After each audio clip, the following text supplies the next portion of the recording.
Look how nice that intro is, Tim. Evening, ladies and gentlemen. Yeah, actually, I love that introduction Me as well. too. Me too. Guys, we're in for another Sunday special night.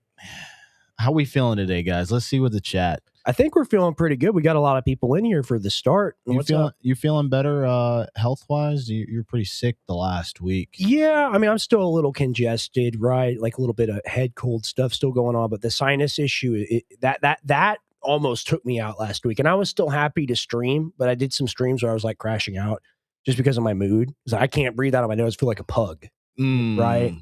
You're like, yeah, no, I could hear it even when you were on the on with Do. Yeah, you could hear it. You were 100%. struggling, Yeah. but true form. Anyways, let's see. Tonight we've got a special guest, Ella Maulding. Yes. Very excited to have her on. She's got a different perspective. You don't have, you got a lot of male talking heads, but there's not too many female ones, to be honest. So she seems to be someone who's well educated. She knows what she's talking about. She's got a pretty big platform in which she speaks on things. I think she describes herself as a white Christian nationalist. So that is what her MO. She said we could call her. That's okay. So all right. Well, I'm curious because in the time period where like 2018, we get banned. 2021, I think, is when I lost my Twitter originally. In about like the half decade period of time when I was gone, this new right, I really don't know a whole lot about like the figureheads, about the people involved, XYZ, and she's a part of that community.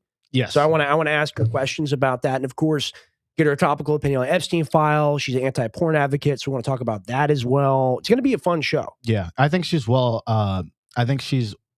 educated. She's able to speak her mind very clearly, especially on her videos. She's a little nervous tonight, which I totally understand. She doesn't normally do a whole lot of live stuff. Right. But this will be something new for her. We're going to make her feel welcome. Chat, make her feel welcome. Right. But I'm really excited to have this conversation. And we got a great team. We got King Andrew and King Damon running things behind the scenes. So it's all going to run very smooth. She doesn't have to worry about anything. We don't have to worry about anything. It's just going to be informational. 100%. Now, I know tonight there's some people that have asked you to speak on the things about your father. Yes. Yeah. Let's go ahead and get the Jake Shields post up with the Gunther Eagleman and the Alex Jones tweet that are kind of mysteriously the same. And let's talk about it. But I want to get that up first, and I want to read it. So let me know when you got that up. I'll go ahead and read it. It's just, here's the thing. We cannot be people that have blind spots, even for the people that we love and respect and really value the opinion of, like I do with my father. You can't have a blind spot, right? So my dad goes on Fresh and Fit last night. I'm driving back from town from celebrating my little sister's birthday last night, and I'm listening to it. And he's basically like, it's the greatest thing ever. Trump just dropped the hammer. Trump just dropped the fucking nuke. That's what he said. Sorry to curse so early on in the broadcast. Trump just dropped the hammer, XYZ. And ultimately to name list of people that include like Elvis Presley and like Cher. I was pretty like, shocked when I was like, wait, Elvis? Yeah, what's going on? He himself is on the list. So it's like, I was like, surely that can't be so right. it's like, what are we even doing here anymore? But let me know when we got that up. I think I see it now. You have done well, Lord Vader. Go to the Mustafar system, kill Viceroy Gunray and the separatist leaders. Then your training will be complete. Let's get that up. All right, so let's go ahead and read this. Ooh, let me pull it up. It's all good. It's too small over here. I can read it. The same person clearly wrote both these tweets from Jake Shields, and of course, the caption tweet is actually from someone that we've had on the show before, from Dominic Michael Tripoli, who went ahead and compiled it all. Let's go back to that and just zoom in. I can read it from there if you enhance it. Thanks. All right, so this is Gunther Eagleman, who is like a conglomerate of like 50 people that run that account. It's not a real person running that account. I'm 99% sure. And then it's my dad. And the only thing my dad added to it was the word kaboom, which is interesting. Kaboom. Kablow. But I'll read Gunther Eagleman's first. Just in, AG Pam Bondi just unleashed the full Epstein files under the Transparency Act. All 3.5 million pages dropped. That's talking about 3.5 million that have already been released. Redactions justified only for victims. What? And high-profile names exposed with zero cover-ups for embarrassment or politics. No records held or redacted based on embarrassment, reputational harm, or political sensitivity to any official, public figure, or foreign dignitary. This backfired bigly on the left. And it's just like, come on, man. It's like it's Trump talking. Powerful Democrats like Bill Clinton mentioned 1,193 times. Trump's mentioned more, and others busted, while fake smears against Trump called out as BS. Vindication for Trump. Okay, do we have the actual name list in there? Yeah. I think we do. We do. Just help clarify this for me. So these messages are clearly, they're just taking well, they came on from down high somewhere. I was about to say these are too closely in terms of how they're written. Like, well, it's not even that. It's the same thing. Yeah. Well, I mean, the way your dad starts is a little bit different, but it's almost that's the only difference. Oh, you're right. Actually, yeah, you're right. Just read it. You know. Okay, you're right. But see, that's the trick that they play on people, right? Is this normal? No. I mean, I haven't seen this before from him. You know, here's the thing. I saw him retweet some Iranian protest footage, which was like from France and then other places where it was like fake. Mm-hmm. And that was a big coordinated campaign that was going on during the time when that like a failed color revolution was taking place, where they like jammed the Starlink and executed the people and blah, blah, blah. Right. But, you know, I just, this don't sit right with me at all. It doesn't feel legitimate. And when we go ahead and get the name list up, it'll make more sense. Okay, let's go ahead and pull that up, Andrew. Okay, here we go. Breaking, AG and Pam Bondi announces DOJ has released all Epstein file under the Epstein Files Transparency Act, including justified redactions and a list of high-profile names appearing in the documents. So Alexander Acosta, Alfred Gloria, Julian Assange, WikiLeaks guy, Steve Bannon, Leon Black, Anthony Blinken, Pam Bondi's in there. Okay, yeah, that's it's like we got Elvis in here.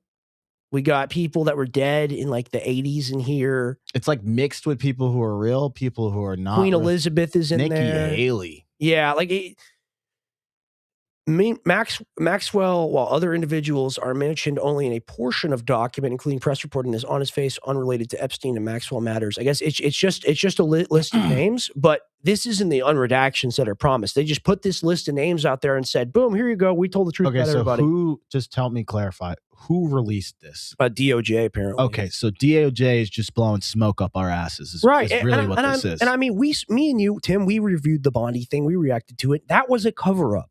Right, that was pure cover up. But you shouldn't answer a single question. The S&P 500 is at all-time highs. All-time high. Yeah, exactly. Right. So, like, if you look at that and you look at the pure cover up that it is, and then you look at like breaking news, they just dropped a hammer on Epstein. They just it all, and then it's just a list of BS names. It's very simple, and everyone I've seen online that's either defending the Epstein thing or minimizing it or is twisting it in some way, they don't address the very simple argument, which is what everyone said, which is what everyone wants. These emails where there's the human sacrifice, the child trafficking, the Satanism, the cannibalism, Epstein and Woody Allen literally talking about their human diet.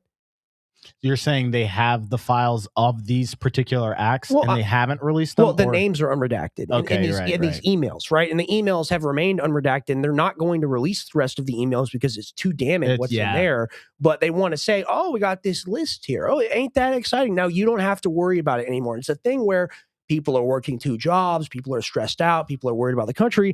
And they see their favorite influencer post a list of names and go, total vindication. And they're like, great, I don't have to worry about this anymore. Okay, so let me see. Where is your dad on here? I'm just trying to Jones Alex right at the top. Oh, okay, I see. Top right corner there. You got Barack Obama, you got Rosie O'Donnell, you got Mike Pompeo, you've got Rubio on the list, you've got George Soros on the list, you've got Eric Swalwell on the list, you've got, oh man, there's just so many names. But here's the thing, right? They released this, and this is supposed to clear people, right? Because they're saying these people are just talked about in the emails or referenced in the emails, people that didn't actually do anything. These are just all the names that are available. It's very clearly not true, because the names that really aren't available are the names they haven't redacted, right? Right. So it's just a small. Well, and obviously you see the Sultan down in that bottom left corner. Right. That one was already released. So of course they have to add that. I'm just really, what's throwing me off is why the hell is your dad's name? Why are they even trying to throw smoke that way? Right. Well, I think Rogan's on there too. Joe Rogan? Are you? Well, this is page 5 of 6, so it's not on all there. But Epstein talked about these people, right? Oh, so just mere fact of talking. This is just anybody Epstein ever talked about or referenced. They say, look at that. It's the proof. It's the proof that it's legit. And it's like, no, we want the unredacted files. We want the other 3.5 million files that haven't been released. Right. Yeah. It's just the defending part, you know? Yeah, it's super weird. It's just super weird. It's like, what do people just get off on that type of stuff? It's like, or maybe they're really clouded. I'm going to be doing, so tonight's deep dive is going to be different. I'm not going to be doing like the traditional deep dive because there's just too much heavy stuff. And I'm doing a part 2 to we're working out some the kinks. thing that I did on Thursday. Yeah. Because on Friday when we have Simon Dixon on, we're confirmed for Friday. We're confirmed for Friday. We're going to be taking Harrison's spot on Friday. There was a bit of an issue where my dad filed his civil rights lawsuit on Friday, and he wanted the studio time that we had, right? So really sorry to Simon that happened. We love Simon. He's really our best guest that we've had on. Right.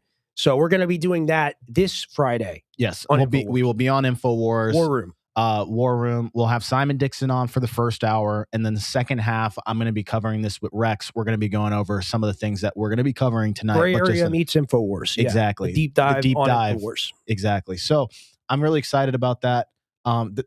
Traditionally, and there might be people who are new in here, when we do deep dives, guys, they're a little bit different in which, you know, I'm normally have the costume going and I'm going through some historical context, but that won't be for tonight. So ultimately, chill stream, fun stream, have fun with us. It's going to be relaxed tonight. We're going to take it easy. We're also going to do hard-hitting information. We're going to have a phenomenal interview tonight, so you're going to want to stay here. She's going to join us pretty soon. Yeah, she's going to join us here within the next 5 minutes or so, actually. Dang, we talk real quick. Let's just oh man, and now here's the thing, is we talked before and you're like, man, do you have anything you want to present for this? And I was like, no, I don't know. And I'm thinking now, I'm talking about people defending Epstein. Michael Tracy, this gusano, this worm, and Richard Hanania. If you're familiar with these names, you'll know them. These are prominent kind of like liberals online. Michael Tracy is like a fake journalist or whatever, but he's got Epstein ties, Epstein connections. And he's basically like, well, there's no argument Epstein was ever actually attracted to children. If you say that, you're crazy. And the other guy's like, yes, absolutely. That's not true. And they're both advocates for lowering the age of consent. You can't make this that up. Is insane. You can't. I'm sorry. What do we need to go? Is the age consent 17 or 16? It's 17. Okay. Yeah.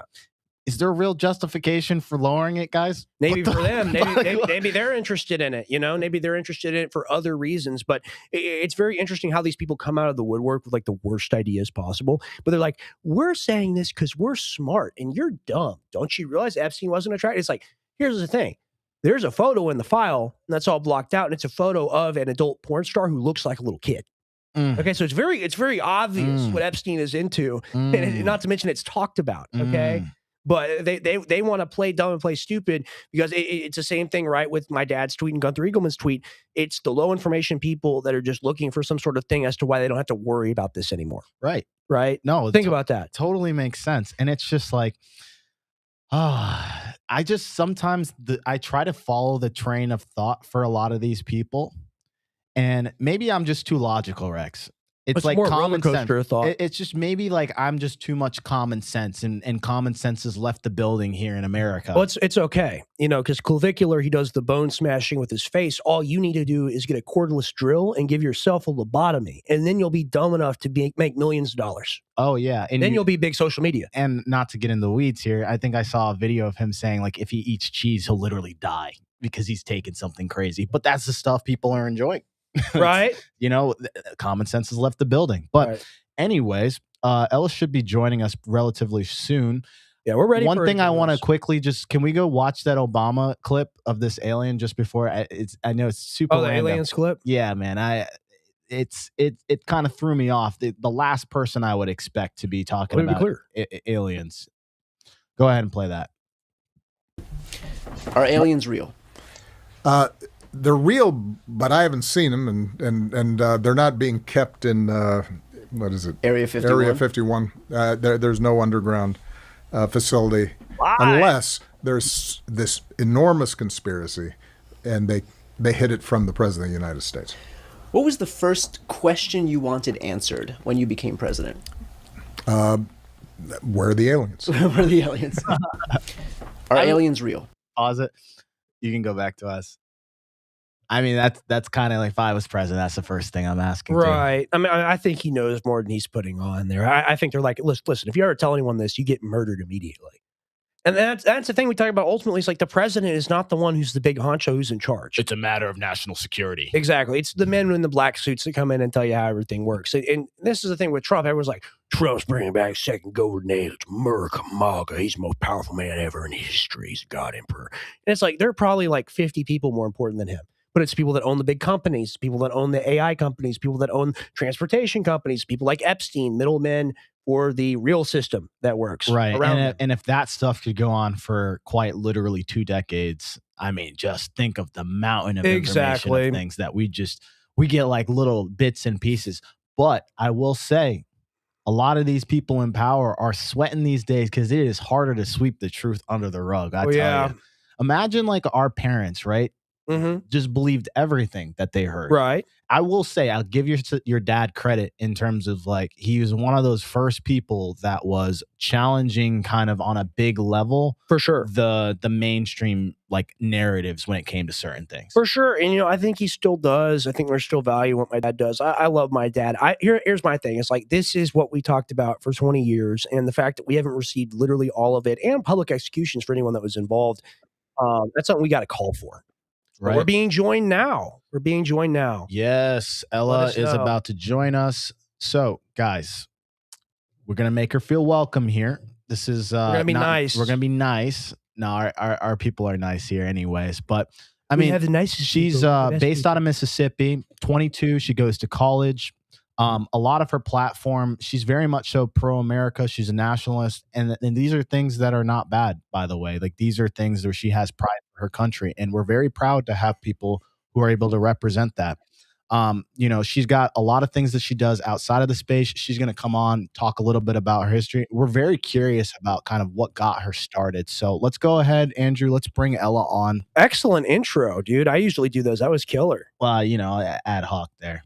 That was killer. She's not added yet. Oh, she just cut out. Go ahead and cut back to us until she's back on. Something keeps kicking her out every time. Hold on. Leave it there. Actually, it keeps kicking her out whenever we're. Yeah, just go back. It might kick her out again. Let's just see if it does that. We're sorry if the technology is a technical issue. Yeah. Okay. No. Keep it on this screen. Let her come back. We are sorry about this, guys. I don't know what's going on with the technology. But some of the things that she has been involved in, has Christian faith. She's getting into politics, holistic health. She's very anti porn, and that's a very good thing. We're going to talk about that. Okay, awesome. Welcome to the show. We are sorry about that. Hey, no, it's okay. Can y'all hear me? Yes, we can hear you. Okay, good. Southern voice to you. I didn't know that. She's from Mississippi. Yeah, nice. Mississippi, deep south. Nice. So tell us a little bit about yourself, because I'm sure there's a lot of people watching here that are curious, like, who is Ella?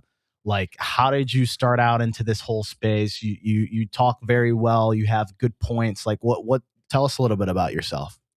Thanks. Okay, so I'm 22. I got into politics whenever I was 17, and it was actually mainly because of the Pizzagate stuff. And when COVID started, my parents were like talking about Bill Gates and vaccine mandates, and then BLM happened right after that. And then right after that, they stole the election. And so it was like one thing after the other. And I just started waking up, and I was watching all these documentaries about Pizzagate and got really, really interested in that. And immediately just kind of felt like I had to talk about what I was learning. Like, I felt like I couldn't keep this stuff a secret. So I just started posting on social media, and I built a really big platform on TikTok. But that's when the censorship was so bad on TikTok. Like, yes, many times. I had one account that had 300K banned. I had another account got to like 170K banned, and multiple others after that. They just kept getting banned. I was like in the Republican hype house, all those things.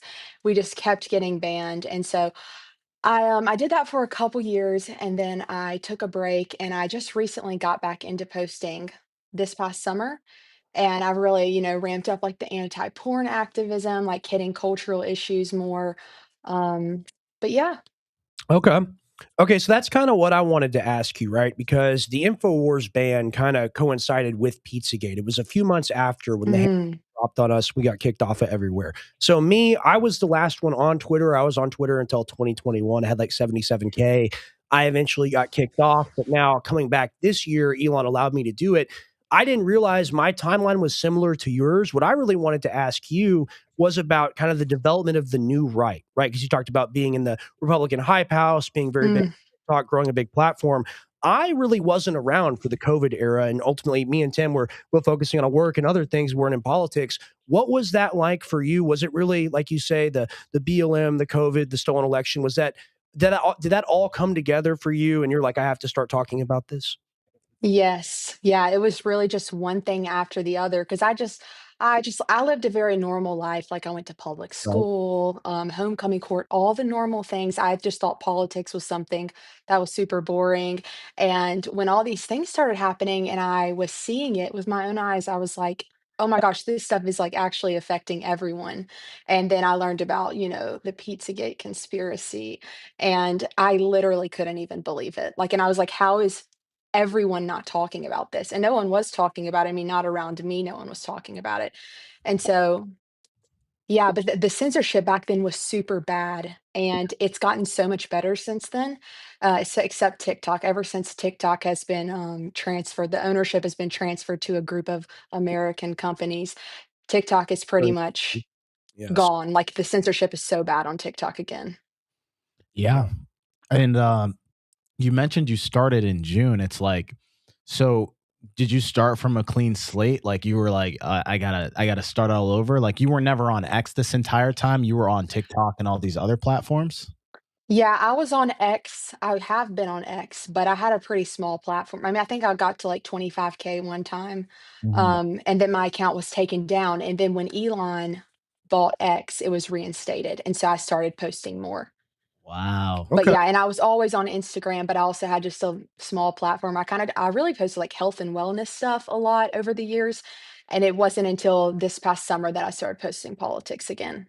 Gotcha. That's awesome. So with Pizzagate, obviously we've all been vindicated. They called us crazy. They called us insane. They said, you think there's code words for little kids talking about pizza and grape soda and walnuts and all these things. And then I now know. openly in the emails, right? And like what's your thought on the underreaction on these Epstein files? Because I think we should be calling for public executions, to be honest with you. And we're not. Yeah. Yeah, I am glad that people, I mean, from what I see on X, it looks like people are not going to stop talking about this. People are so enraged. And I think our rage is like what could save the country. Like join together because this is like a left and right issue. It's not about sides here. But yeah, the average person on the street is not talking about this. And it's the same with how Pizzagate was.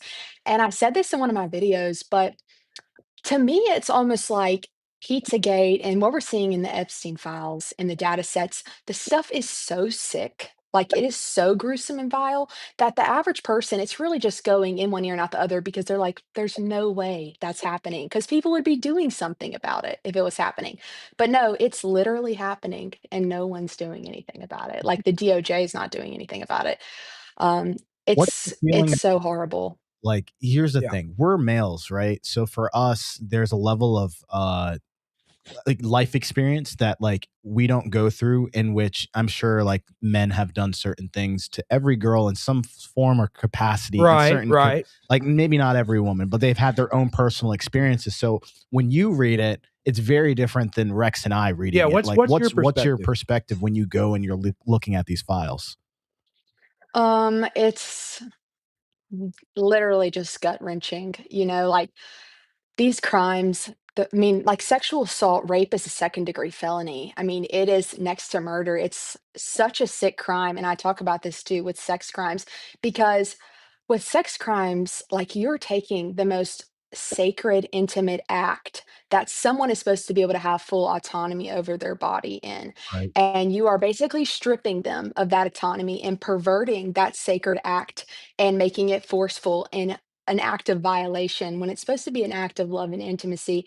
And, the trauma that people have after rape or after like abuse or torture in these emails, I can't even imagine. But it's really sick. It's really sick. And it's things that have probably just haunted these girls that have haunted these victims for decades now, Right. and they've gotten no justice. And it's really hard to have peace, when you have no justice, because those people are just continuing to walk free and they're literally in power. It's horrific. But the Dow is over 50,000. So Duh. what are you My talking bad. about? What are you talking about right now? Like I hear all this. Don't you understand? Where you live, there's a legal immigrant that killed the person. Hey, look, So, you've got Trump derangement syndrome. exactly. So why are we talking about this? Why are we talking about this? What's your Right. reaction to that response from the Uh, administration? insane. I think it is Pam Bondi, she's a national embarrassment. The fact that, like, the victims were sitting right behind her, and she has the audacity to bring up the Dow at that time, like, that is so blatantly dismissive and cruel. Can you imagine, like, being victim to the sickest crimes that people can't even fathom, and the attorney general is sitting there talking about the stock market? Mhm. I like, the biggest slap in the face, the most disrespectful thing I can think of. I just feel so horrible for them. Yeah. Indeed. And it feels like the thing we see on the right is like, well, you don't want to help the Democrats, do you? You don't want the Democrats to get a win. Come on, son. You got to come in for the big win. We got to win the midterms. And it's like, well, what's the point of electing these people if they don't do what they say they're going to do when they get elected? And I'm sorry, I don't like Jasmine Crockett. I don't like Jamie Raskin. I don't like the Penguin, blanking on his name right now, but I don't like any of these senators, right? Ultimately, if they're going to get up there and ask a legitimate question, even if it is coupled with some BS that's politically motivated, versus the Republican when they talk to Bondi, and you saw this too, Tim. We both commented on this when the Republicans like, "Oh, I'm so sorry for what you're having to go through right now. This circus, Miss Bondi. Would you like to talk? Would you like my 5 minutes, please? Would you like my 5 minutes?" Yeah. The weakness of the Republicans and the lack of a backbone, and really just they're happy to do it. What do you think about that? Yeah. Oh my gosh. I saw Owen talking about that, how all of these Republicans are literally giving up their time, like their precious time. They are sacrificing it, literally just keeping their mouth shut. The silence is so loud. Like, Yes. if you are not speaking up about this, this is like the hill to die on. Protecting vulnerable people, protecting innocent people, children. If you're Yeah. under 18, you're a child. Like, and it's mind-boggling. It's mind-boggling. I don't know what's going on. It just doesn't really make sense. And the flip-flop, how they were so big on Epstein transparency, and they were going to release the files in Bindergate and all of the influencers with the binders and the big smiles, making a huge deal out of it for it all to be redacted. And then they post more and they're still redacted. Like, all of the clients, all of the names are still redacted. Yeah, and the thing was is I talked about this with Rex. I was like, you know, I don't think any of them knew how bad it was going to be. Right. It's as simple as that. I think Trump was like, well, It's not a big deal. It's not a big deal. and Yeah. then like he gets into office, somebody slides like a folder and says, "Sir, we've got all this information on you." And he's like, They've got "Oh." what? He's like, "What? Oh, I'm screwed." And then he just has to gaslight at that point. So, um, I look at the whole situation, and I'm sure at some point you're probably a Trump supporter. Rex and I voted for him him. twice. Me only once. I wanted him out in 2020, unfortunately, but we had differences of opinions. Where are you at with him now in your personal experience?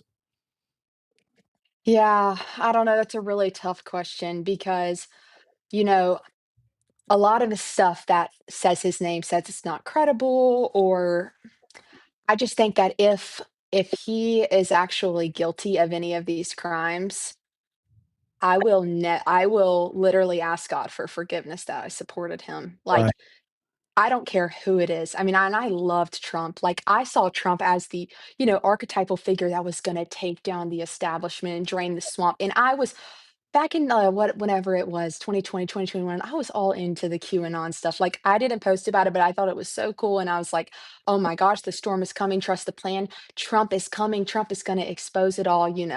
I was like 17. But I really thought, and I think a lot of people did think that. A lot of people thought that Trump was going to come in and, take down these pedophiles. People were saying it back then that pedophiles are literally like a cabal of satanic pedophiles are running the country. And we thought that Trump was going to take it all down. And now it's like his name's in it, but is it even credible? Well, if it's not credible, why aren't they just releasing all the names of the files? Is there blackmail going on? I don't know. But I'm hoping that they continue on with the transparency and that the DOJ investigates these people. I do think we do have to give credit where it's due that all of the administrations before Trump didn't release the files. It's like at least we got something. That's good, but we need more. Like we can't settle for We we this for got sure. we got smoke, but where there's smoke, there's fire. And he's like, "Look at what I gave you. Look at the smoke. Isn't it incredible? It's Well, fantastic." so Yeah, I I think know. I think about it this way. I've said this is I said the same thing to Rex. I said since he was convicted in 2008, you've had now 4 administrations that have touched the documents, right? So the thing that made it different now is that social media has become a beast on its own. By the time that you Hmm. 20, you get the For You algorithm from TikTok and all the things that come with that. It's in whatever the flavor of the month or the day is, it's in your face 24/7 to where you can't Yeah. see it. So I feel like the only reason why he released it was because of the public pressure that's coming behind it. And in 2016, even when he had access to the files or whatever and information that was going on at that time, same with Biden. It's like they were like, well, there's no reason for us to rock the boat because not enough people are talking about it. Where his mistake was is campaigning on it. Oh, I he know. Yeah. People would not have been talking about this entire situation or the Epstein files. Where are they? Had he just gone with the flow, we would probably get well, into the next administration, and this would also be but a I whisper. I think it's even Hmm. worse than what you're saying, Tim, because not only did he run on it, all the people in key like criminal justice positions that were appointed also basically campaigned to get themselves appointed to the positions based off their Epstein file position. Like a one Dan Bongino, Mr. I've seen the file. He killed himself. Or Pam Bondi, I have the files on my desk, we're going to release him. She came out with a campaign ad saying she was going to do all this Right. stuff, right? Yeah. I mean, Hmm. What do you think about that? And did y'all see the video from, O'Keefe? I think it was last year of her saying all Yeah. these files, all these videos of like thousands, I don't know if she said thousands of little children. And they have to go through each one, literally saying she's seen the videos yeah. of children. And And now silence. Now we're talking about the Dow. What's and going on? they want to pretend that they're like the videos are so horrible and so awful. No one can ever look at them. No one can ever see who's in the videos. The FBI, they have a team of people that do this specific job, and they want to play dumb, be like, well, it's so horrible. No one can ever see it. It's like, no, you have people that are supposed to bring these people to justice. It doesn't matter who they are, and it's very clear when they say victims. At least to me, they're talking about victims of blackmail, not victims of Epstein. Right. And we don't even Right. know about the ones that were killed, guys. Oh, I have seen shut up, racist. like if you think like I've seen emails where like Epstein hits up like the Russian like minister of finance very high up, and you know how Russia deals with their people. He's like, hey, this girl is causing an issue for one of my clients. I need you to look into her. I'm sure he looked into her and she's no longer existing. So like He'll say whoops a lot. He'll be like, oh, right. this person did something. Whoops. And the next email, we got beef jerky. Right. So What like does that we mean? talk about, the victims that are alive. I mean, I don't even know the Hmm. amount of people that have been silenced, let alone killed. And that's also a big thing, that there's murders that have to be investigated. Right. That's the thing I haven't really seen either. It's like, well, we could talk about the things, but I guess it is harder to prove a murder when you've got, infinite number of resources. But yeah. Yeah, and like Virginia Giuffre, she was a really prominent Epstein victim, and I think she posted saying she wasn't suicidal, and last year, dead by suicide, and she was naming names. She wrote that memoir called Nobody's Girl: Surviving the Abuse. And I mean, I've talked about it so many times, said that a very well-known prime minister brutally raped her worse than anyone ever had and tortured her and got off to it. And as she was telling him to stop, he, like, was aroused by that, and on police reports, the only prime minister she pointed to is former Israeli Prime Minister Ehud Barak, Yep. Yeah. and he is just walking freely. 0 investigation. Yeah, well, rules for beyond me. not for Mossad me. did it? Huh? You think Mossad did it? Well, Or I mean, Robert Maxwell was buried with honors on the Mount of Olives in Israel, right? He mysteriously falls off a boat after trying to extort the Mossad for like $3 billion, right?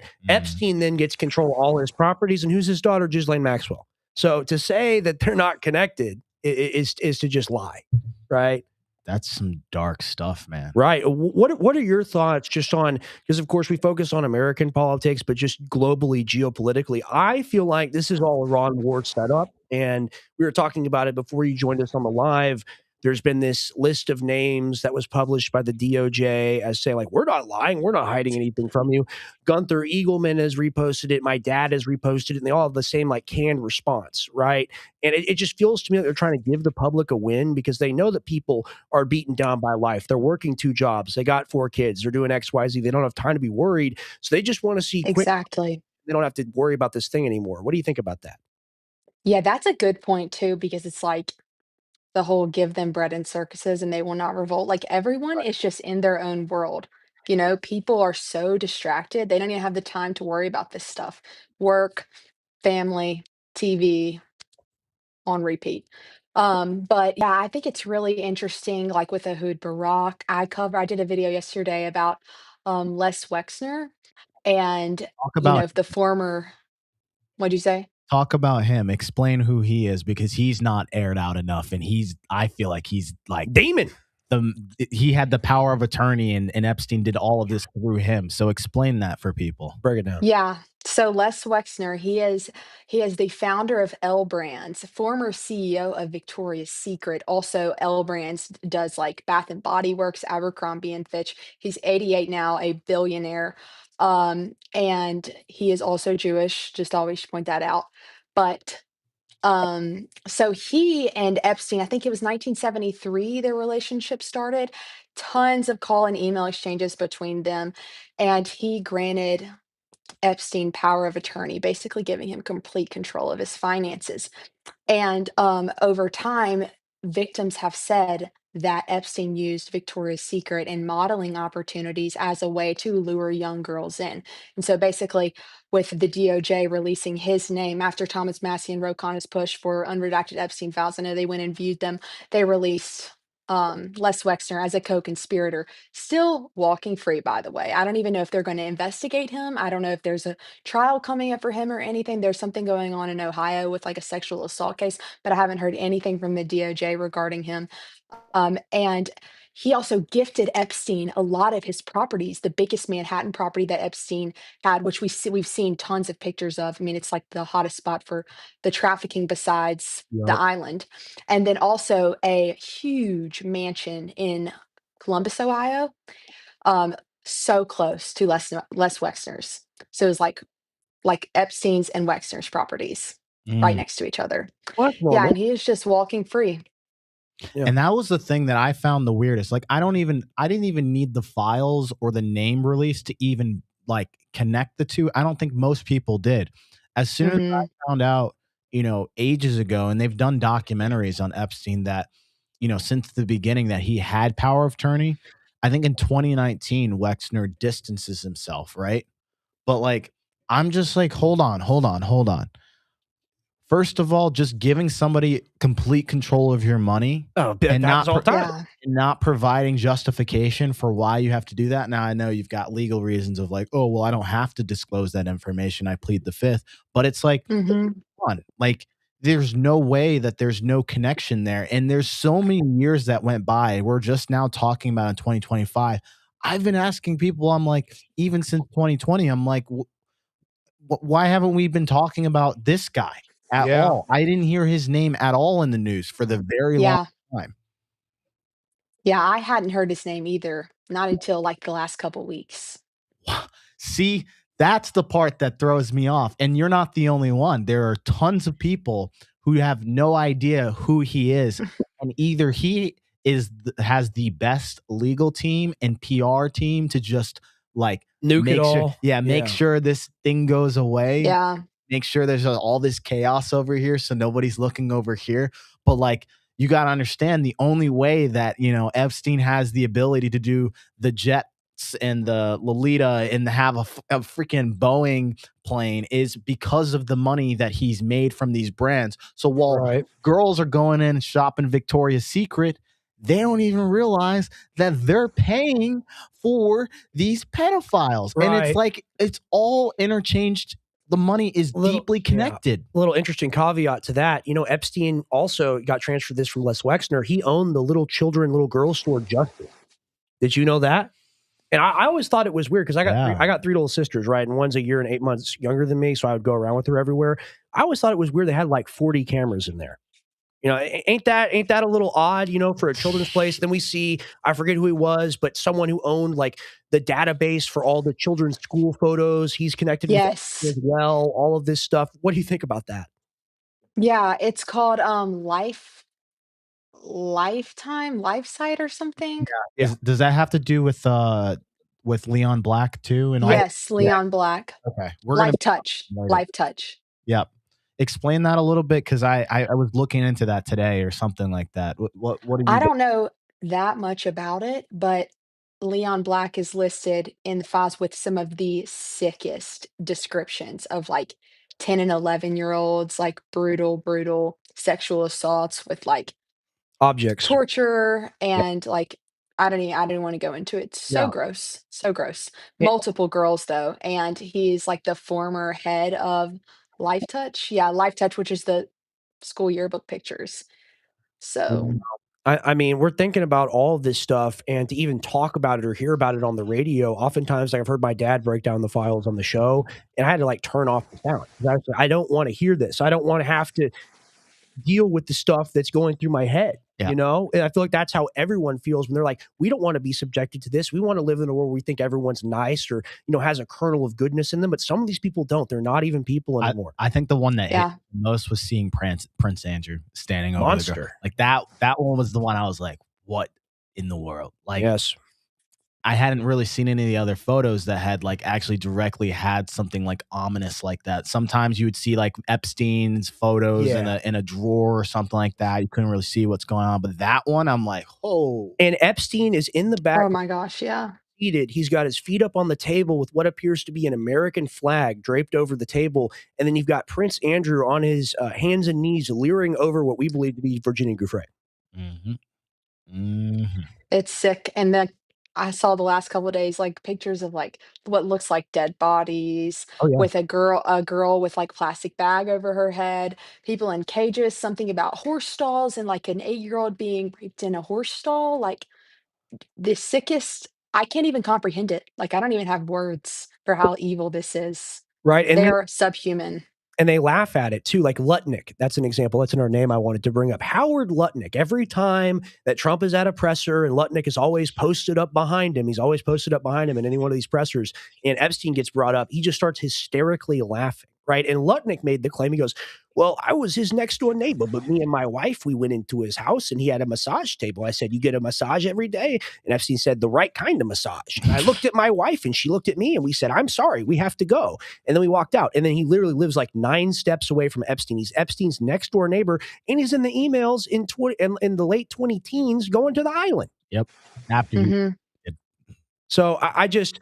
Yeah, after lying about it and saying that he cut ties. Yeah, I feel like people try to defend this administration because we want this administration to be what it promised to be, right? And if it was what it promised to be, it would be the most amazing administration in history. If there were no wars, if America was truly back, if the PDF files or pedophiles were actually exposed, it would all be cool. We'd be sitting here saying, ain't this great? Ain't this fantastic? But we're not. But I just feel like I think the people who are still kind of like wanting to hold on, it's like a Stockholm syndrome at this point.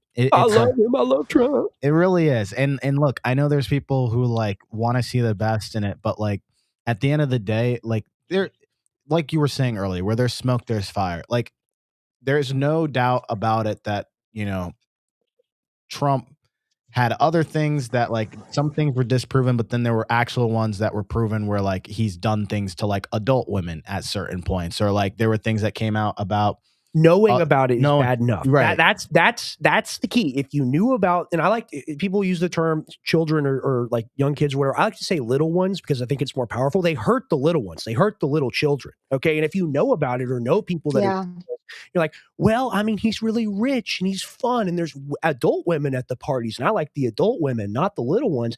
And you're like, what are you talking about? Like, this guy is a monster. Yeah. I call No, people have been so conditioned to been desensitized to this kind of stuff almost. It's like we shouldn't even be seeing these things. Like this is so sick, and people are just see it, scroll, just keep scrolling. Like it's crazy.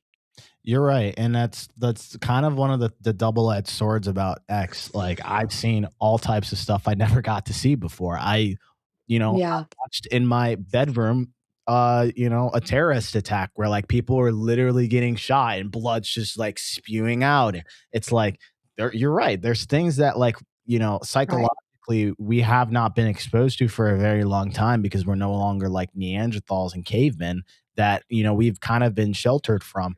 And I just think about it this way is there's a psychology that goes through the mind of people who actually get to certain levels of success. It's not everybody, but you gotta be somewhat like have some sort of crazy edge to become a billionaire to where because more often than not, people are fine with just being like okay in a normal situation.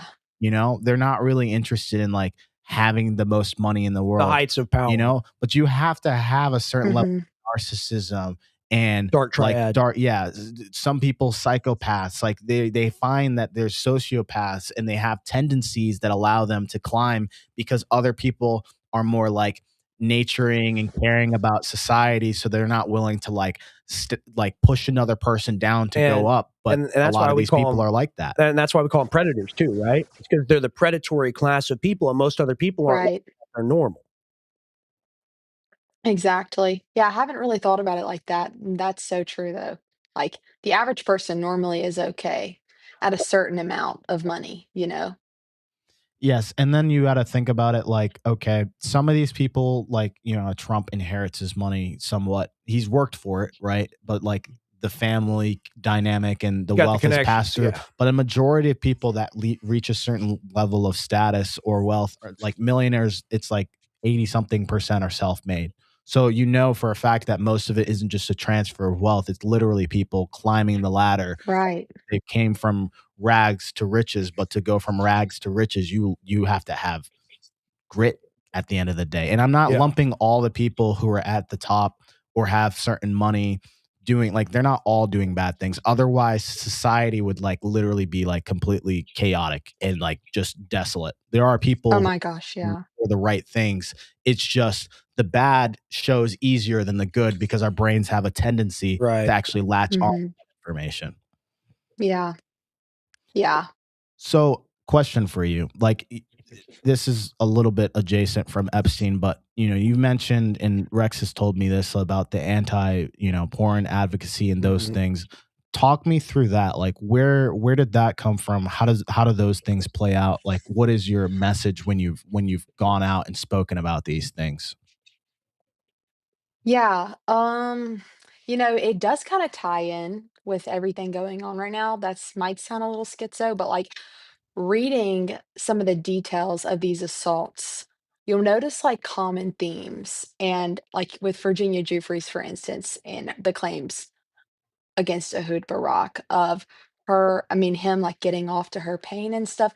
So a lot of these themes are very common, prominent themes in pornography. And so the angle I talk about pornography from is mainly from a how it hurts innocent people. A lot of porn is literally filmed rape and trafficking. Porn is the number two biggest contributor to the sex trafficking industry because of how much of porn is literally filmed sex trafficking. And people have no idea. They're just clicking on it. They think they're just watching like kinks or fantasies, and no, you're literally watching crimes being filmed. So I really hit it from main ones, or were you talking about, is that mainstream ones like the big names like we know about, like the Hub and those types of ones, or you're talking about the very ones that are Okay. Oh, yeah. No, Pornhub, X videos, XNXX, all of them. wow. Explain that a little. Yeah. So how did you end up coming to find out that information and discovering these things? Because they're not really spoken about. Like I mean, No. this is the first time I've really heard of it. I thought that's only stuff that exists on like the dark market or black market. Yep, it's insane. Pornhub has faced a lot of lawsuits, lots and lots of lawsuits, and ALO, like the parent company of Pornhub, of not removing sex trafficking videos, not removing real filmed rape videos. And they'll have people like victims will reach out to Pornhub saying, "Take this down. This was literally like during trafficking," and they won't take it down. You have to go and report it like 16 times for them to take it down. There are so many stories about it. Girls do porn. I don't know too much about explicitly what happened there, but it was several women, I think dozens of women that were trafficked, and Girls Do Porn was like one of the top profiles on Pornhub. No. Really, the entire thing was a trafficking ring, and all of the men are now in jail for trafficking. It was literally on Pornhub, literally a top performer on Pornhub, and it's all just filmed trafficking and rape and physical abuse. And a lot of porn is not, I try to explain it to people, especially girls, because it's more of a male problem. A lot of girls don't watch porn. And I try to explain it like, I think I always thought that porn was just two consenting adults having sex. There's no big deal. Like, whatever. Yeah, sure, it's gross, it's lustful. Okay. Like, I don't want to date someone watching that. It's cheating. But I never realized that, like, a lot of porn is not that. It's very much sadistic and disgusting and violent and coercive and forceful and abusive. And so I say, like, I think that a lot of the crimes that are very prominent in our culture today, like rape, domestic violence, even pedophilia, a lot of these themes are derived from pornography and from a long-term porn addiction. Because when someone is chronically addicted to porn and masturbating, sorry to be a little explicit with my language, but like Okay, you're chronically you're good. We get, anything we haven't said. okay. Well, they're literally chronically masturbating to this kind of stuff. It's conditioning your brain to fantasize about those things. And so what happens of a 15-year porn addiction, like all think about all the people that get arrested for child porn. Do you think they just started off watching child porn? No. They Right. probably started off watching regular consenting adults have sex on Pornhub. Like, and it's all just a slippery slope, all of it. And then there gets to a point where it's like these people literally take on these fantasies that they act them out in real life. Right. And like to the point that men are using it, maybe women too, are using it as a script to do horrible things to people. Where does it stem from? Like, is it nature, nurture? Is it something where like We're not designed for it. We're not designed to have this kind of access to the is it internet. the incel like thing where like the guy's not getting anything out of life and so he turns to that in order to, because I mean, dating is an epidemic for people who are both men and women and those types of things. Right. Like, where is this stemming from for people to feel like that's the outlet that they need? I think it's really pushed in guys' faces, and it's really, really sad, and I do sympathize with them. I think the average age that a guy is exposed to porn, a boy, is 9 years old. Like, I I agree. mean, movie websites, all the things like the nude pop-ups, all that stuff, it just starts the slippery slope into it, and it is so addictive. I think it's more psychologically addictive than cocaine. So it's a very hard addiction to break. And it's also a taboo subject. There aren't that many people talking about it. It's kind of a weird, gross, explicit topic. And that stigma around that. So I definitely do sympathize with them, and I know that most men have struggled with it.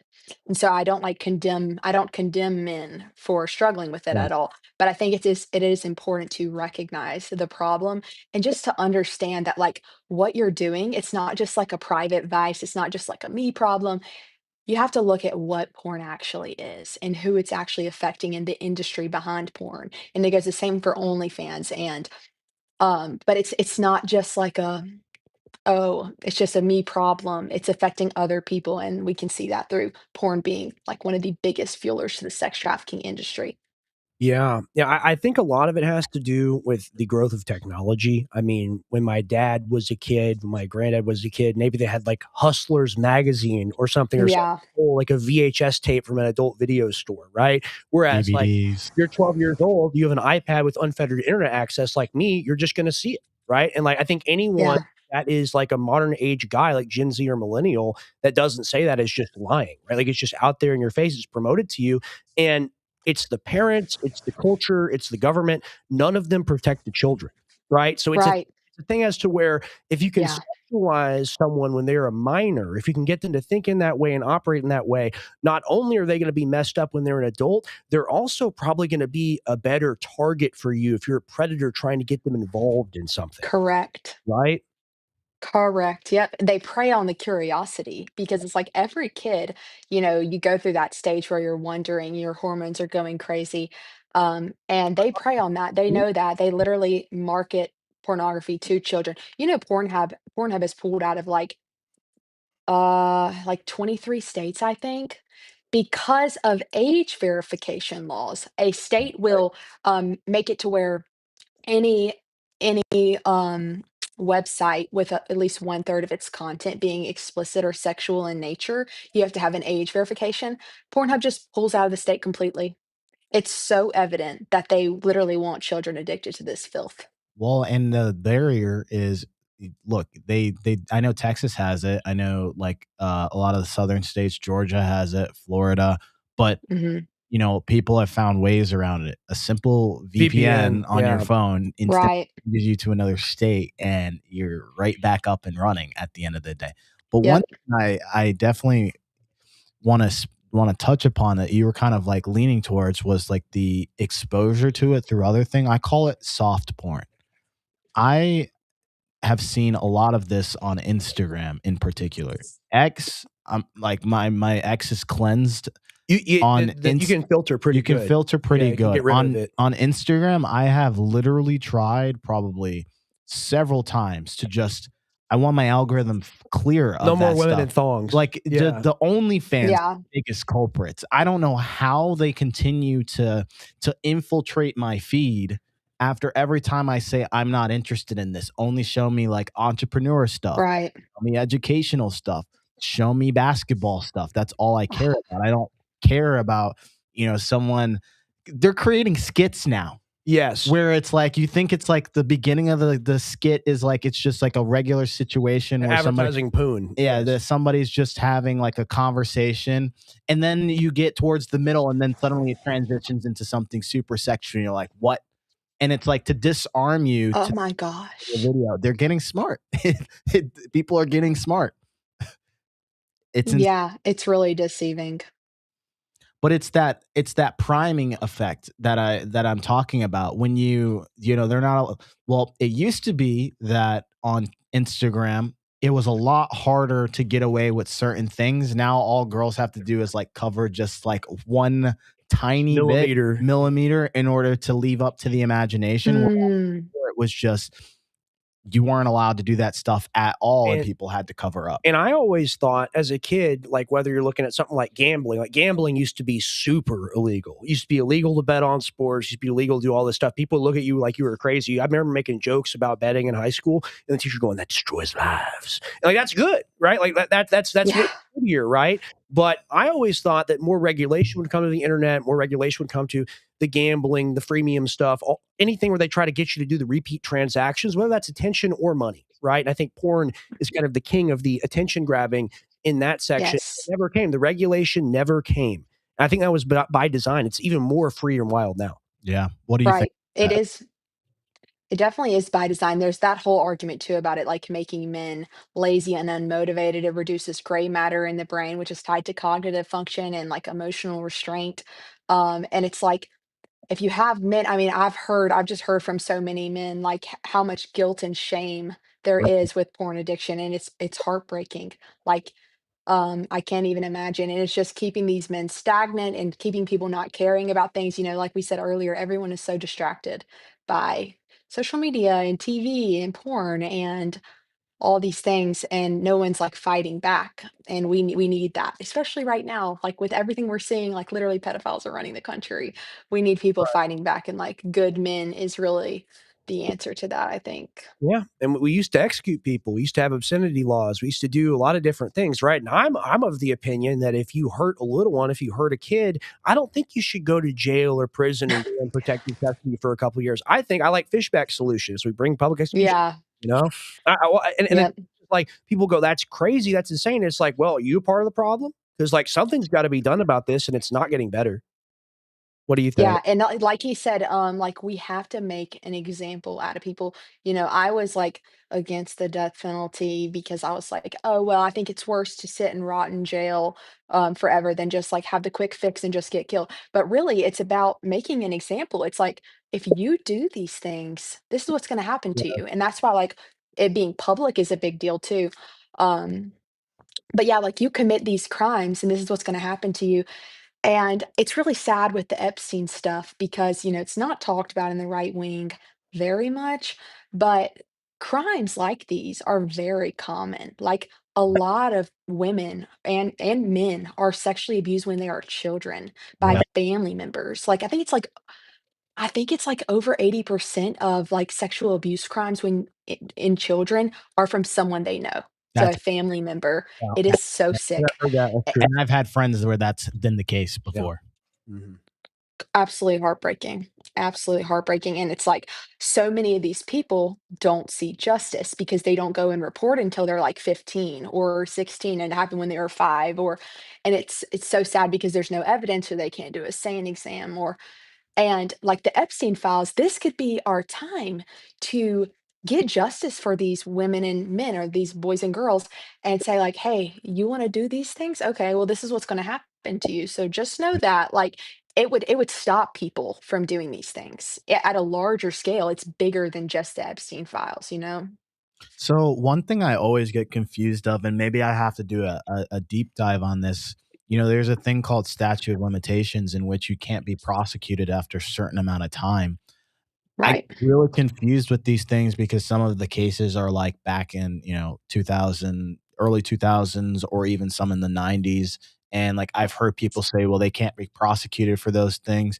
Um, some of the emails, I don't know how long they go. Like, what do you know what the statute of limitation is I in don't terms? I don't know. Andrew, could you look that I up don't for think us there's real one quick? I don't think there's one for minors. I think there's one for grape.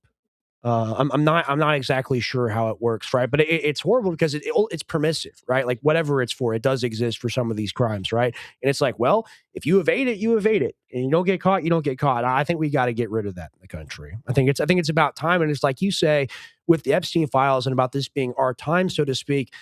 This is a bipartisan issue, right? On the left and on the right, most people, I would say probably about 80% in each group, absolutely cannot even stand to think about this stuff and want these people off of the planet.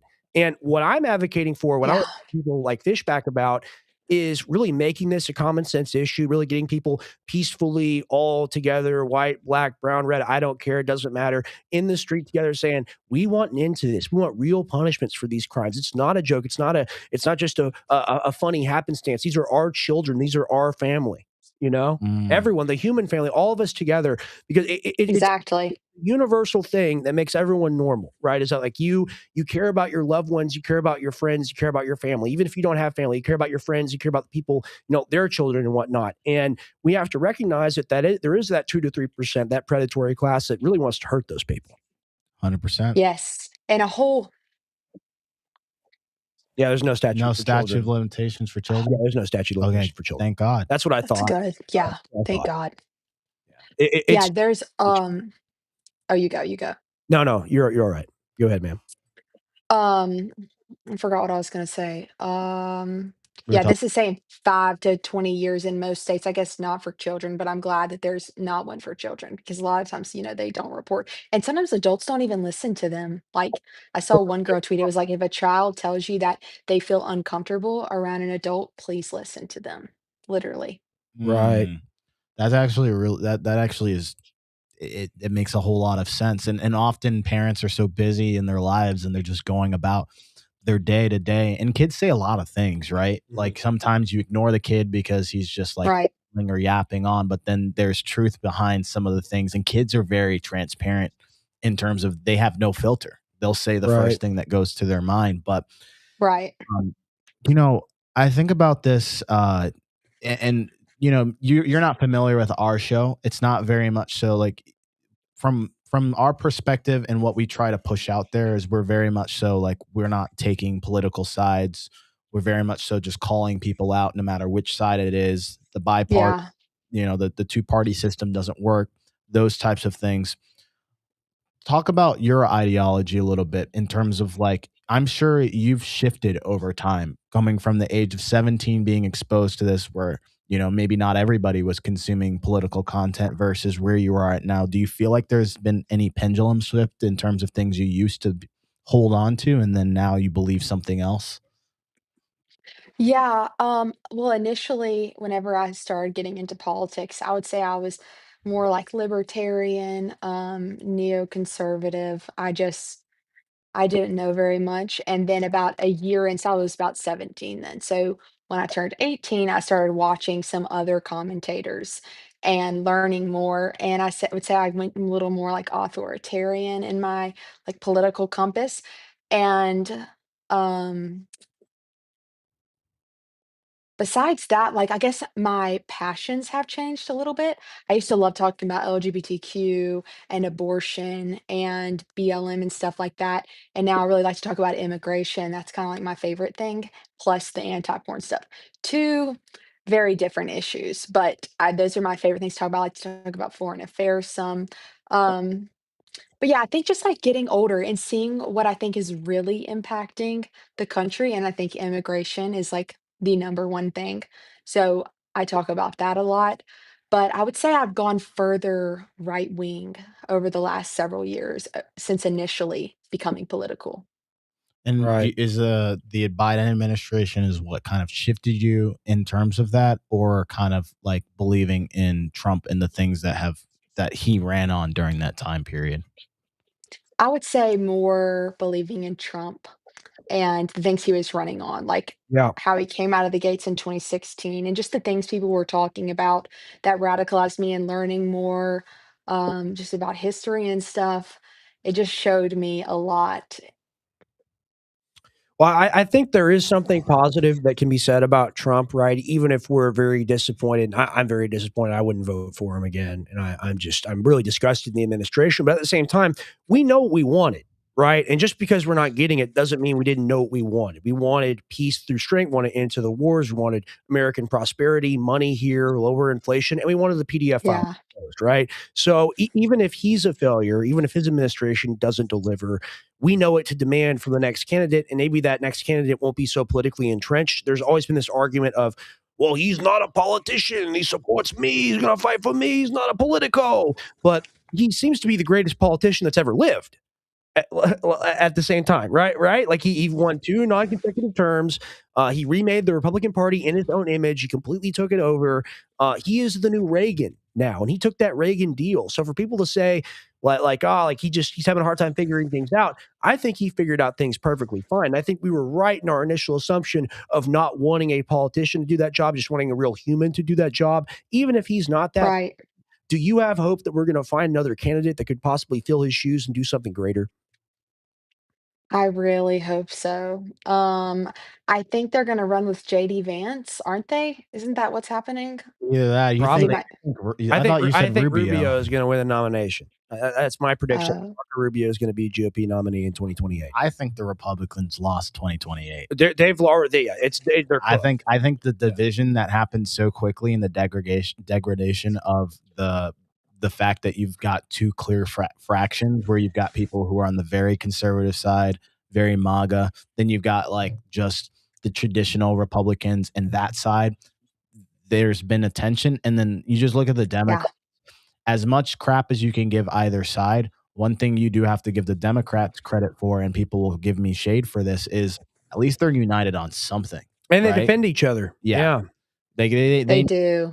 You're not going to see Obama trashing, AOC, even though they're Yeah, not going to agree on everything. so right. So like I look at it like, okay, well, Trump is going to trash like Everyone. MTG, MGT. He's just going to trash her, kick her out. But like, there's a Yes. level of diplomacy that needs to come back to the presidency that I think we've been missing for some time, including when Biden basically deteriorating in real time and like you just couldn't understand what he was saying. I just hope the next candidate just kind of like redefines what America looks like from the outside perspective to the rest of the world. I think we need to get back to being on the right side of history. Yeah. And Trump's polls, like, I'm pretty sure are tanking. And I think the Epstein stuff alone could literally cost Republicans the midterms and potentially the next presidential election. I mean, this is people's hill to die on. Like, it's not just me, and it's left and right. People are so sick at what we're seeing, and it's completely valid. And so if they are going to be like hiding this stuff and the DOJ isn't going to prosecute, they're going to lose. Like, Yeah. it's just that simple. Yeah, and they And so it's my bad. No, go ahead. I was going to say it's sad. It's sad because we only have 4 years potentially, right? Because until liberals take over again, and Trump's already pulled out of Minneapolis, and he's just like completely bowed down to the left there, which is really upsetting to me. I think they only arrested like 4,000 people in Minneapolis and already pulled out. And it's just mind blowing to know how many. I think Clinton, it was like he deported 12 million people, Bush deported 12 million people, Obama deported like 8 million, Biden maybe 4. We're not even close to that. And the uprise that's happening. And it's like we're not even going to get our mass deportations. Well, We're not gonna get anything. the thing is, if you want the people gone, then make it illegal to hire them. Arrest the people that are actually hiring them. Oh, wait, Trump works in hospitality, and those are all his friends. So the immigration enforcement, like I'm against it. Okay, I'm against American citizens getting shot. Oh, he's a terrorist. He's a terrorist. Whatever. Okay, ultimately, take a guy's gun from him. You shoot him when he's face down. I can't support that. I was raised to be pro Second Amendment. I can't support that. That guy was carrying legally. At the same time, you're not even doing the job that ICE is supposed to be doing. You're not even getting the people out of there in significant numbers. It's just done to be a failure. Like that's how I look at this whole administration. Is everything is a designed failure. It's as bad as it can be on every single subject, on every single topic. And then if you point it out and say, hey, this is bad, I don't agree with this, they go, shut up. You work for the Democrats. You were a Democrat hoax. You are a liberal, XYZ. It's like, no, we're the people that actually voted for you. But then there's this contingent Right. of the rich donors and the boomers that are like, this is what we wanted the whole time. And that's who he seems to make friends with, whether it's Marjorie Taylor Greene, whether it's my father, whether it's Thomas Massey, anyone you can name that's actually somewhat for real. And backed Trump from the beginning and was Trump's friend and wanted him to win and campaigned for him at XYZ, he turns against them the most. He goes against them the hardest versus someone like Lindsey Graham, who ran against him, who's never Trumper, Yeah. never Trumper. Those are the people that he wants to be friends with. And I think that's the narcissist thing. I think that's the pathological need to be liked. That's what I see. What do you think about that? Yeah, it literally doesn't even make sense to me. I don't even understand it. Like, I don't know if there's blackmail going on, but all of the people that would have died for Trump, like literally, and he's siding with the people who literally ran against him and did not support Right. him. And I hear Owen talking about this all the time. Like all of the January 6th political prisoners, like think about that, like how let down these people are. Like, yeah, he released them, but they should be getting like reparations. We should have a national holiday for these people. And he's literally turning against everyone that's been with him forever. It's Yeah. really sad. I know a lot of those people. They're not doing really good. I mean, a lot of these people were put in solitary for years. Like For years? Yeah. Yeah. They were put in It's solitary crazy. for years, 6-month period, something like that. I know a guy, Joe Biggs, I think he got 37 years, something like that. Yeah. You know, at that time period, I've got like different opinions on that. I'm not necessarily like they deserve to go into jail that long and all those things. I don't think the crime justified, or whatever you could consider a crime, whatever they're convicted of, to justify that level of punishment when you've got so many other things and people who are doing worse things and not being punished for those. But I will say it's just sad that we take these things and we make them political issues rather than just looking at it objectively. Like, look, like your dad, for example, the $1 billion lawsuit and the things that go with that. It's right. like, where is the level of threshold? Yeah, where's the justice for the actual victims? You know, people that have been trafficked, people that have been abused, where they're Exactly. they don't exist, but they'll come after one person who they player is bad. And then because they hang that one person or put their head on a spike, that means that we're all winning together as a society, right? And ultimately, they come after people, whether they're good, bad, or a mix, they come after people that are bothering them or a threat to their system in some ways. Never the people that are actually in the system that get in trouble. Yep. Yeah. Yep, So they hold, like, all of this weight with something like J6 and the DOJ. They surely investigated that and made sure everyone went to jail. But when we're dealing with pedophiles and potential cannibalism and child sacrifice, and yeah, pizza's mentioned 911 times, FBI code word for girl, don't worry about that. We're gonna move on from that, is what they tell us. That's it doesn't I don't even I can't. I can't. I don't even have words for it. It's crazy. It's so backwards. It's designed to break your brain. It's designed to be something that you can't even Yeah. think about. And that's the goal with all of this. That's the goal with the whole modern age. There's so many things going on at such a rapid pace, rapid speed, at rapid time that you cannot comprehend it. And then they comprehend it, they understand it because they're running a program on you. And she just got kicked out. Oh no. It's okay. We'll let her join back. Oh, There she's she back. goes. Okay. Can y'all hear me? Yeah, we can hear you. Okay, cool. Oh, she dropped again. What is going on? It's a problem with us. Is it a problem I with can't us? hear y'all. Hello, Oh, hello. No. Let's see what's going on. I don't know what just happened. Give us a second. Mm.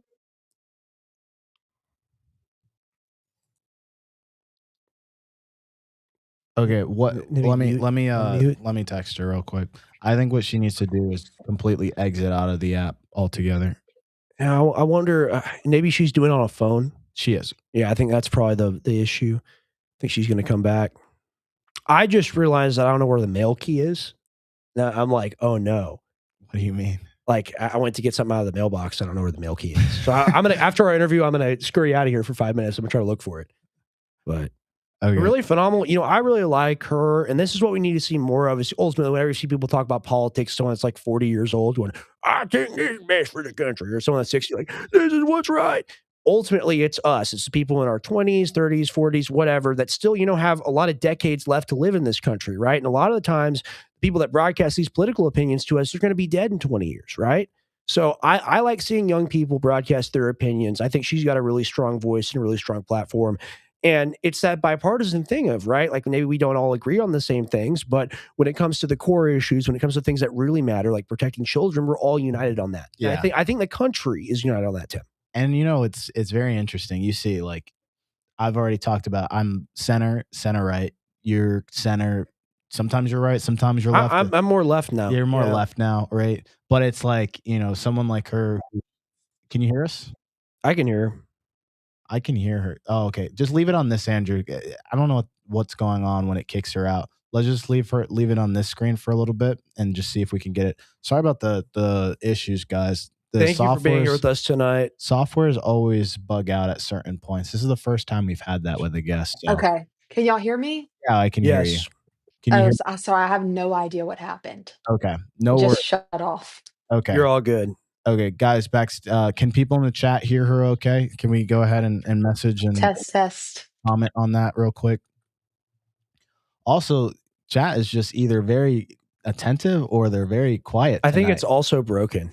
What? Yeah, I think the chat is also broken. No, people have been messaging. Well, I know it comes in drips and drabs, but how many people are we at right now on the live? How many people? Yeah, we definitely have more than this. But anyways, let's make sure that people can actually hear her. Okay. Yeah, testing. Can you hear me? Can you? I think we're good. What do you think about the future of young people in politics, like yourself, like us, people that got a lot of skin and time in the game, so to speak? Like we're going to be here for a while. These boomers, they're not. All right, I got grandparents, boomers. I love them. I'm not racist against the boomers. I'm commonly accused of being, but at the same time, these are the people that have voted us into the situation that we all now have to deal with after they're gone. What do you think is the consciousness of the young people like yourself, like us? Do you think that Gen Z is really politically motivated?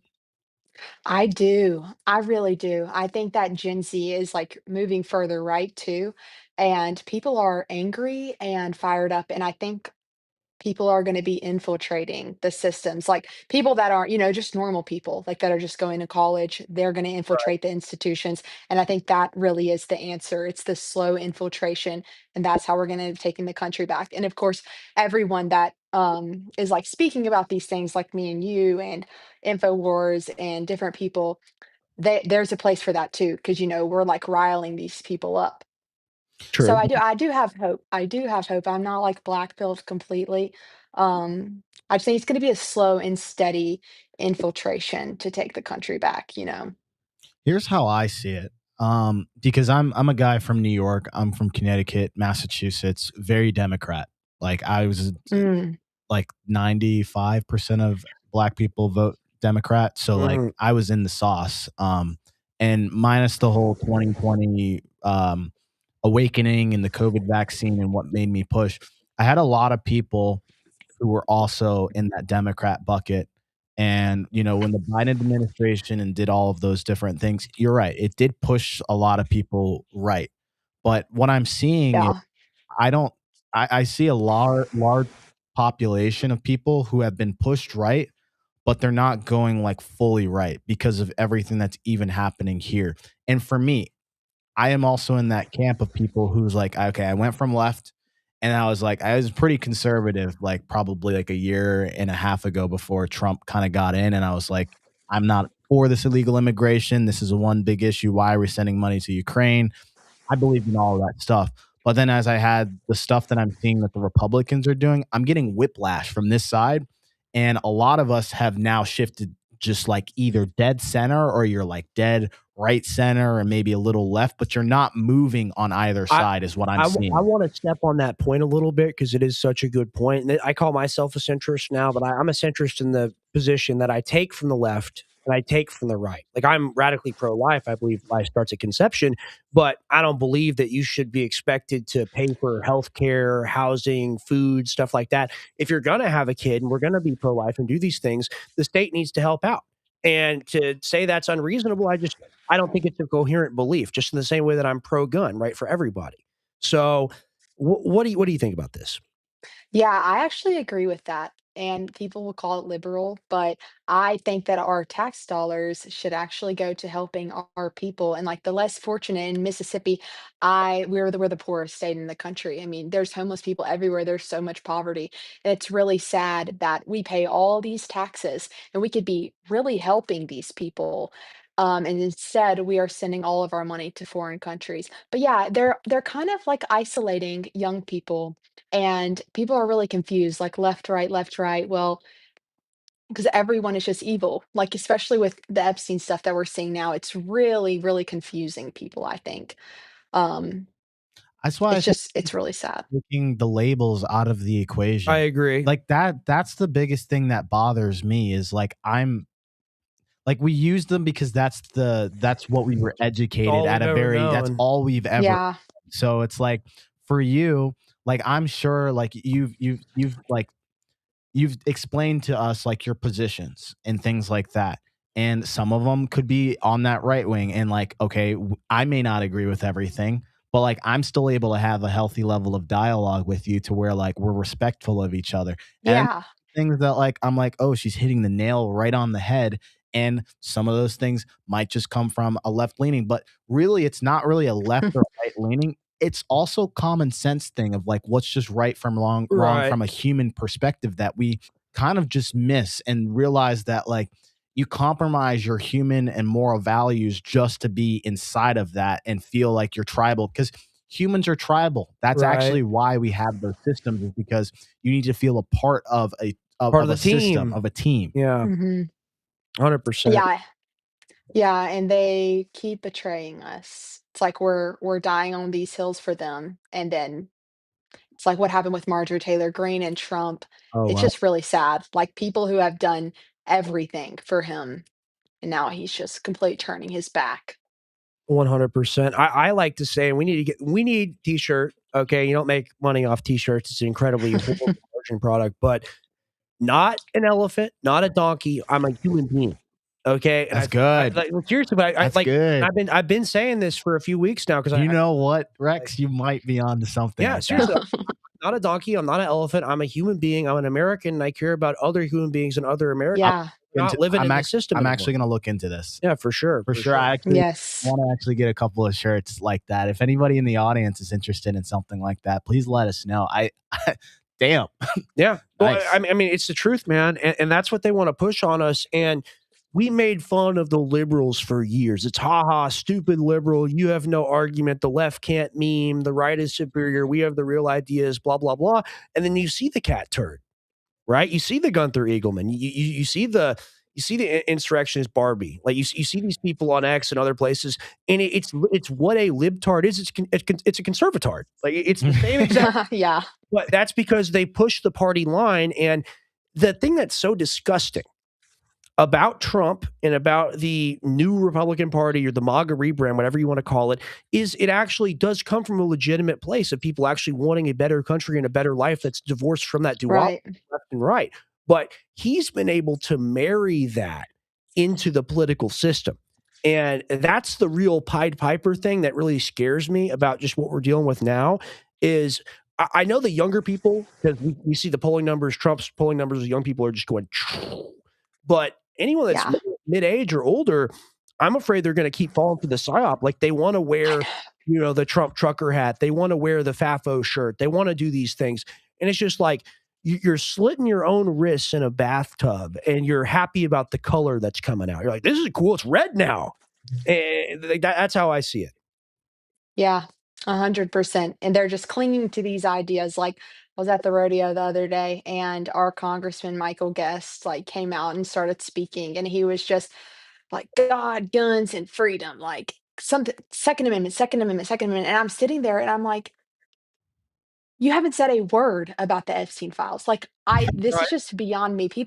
All these Republicans are clinging to, the talking points that everyone talks about, whether it's like abortion or guns, and yeah, sure, these things are important, but we have much more important things at hand here. It's all down. And it's really showing. A lot of people are showing their true colors.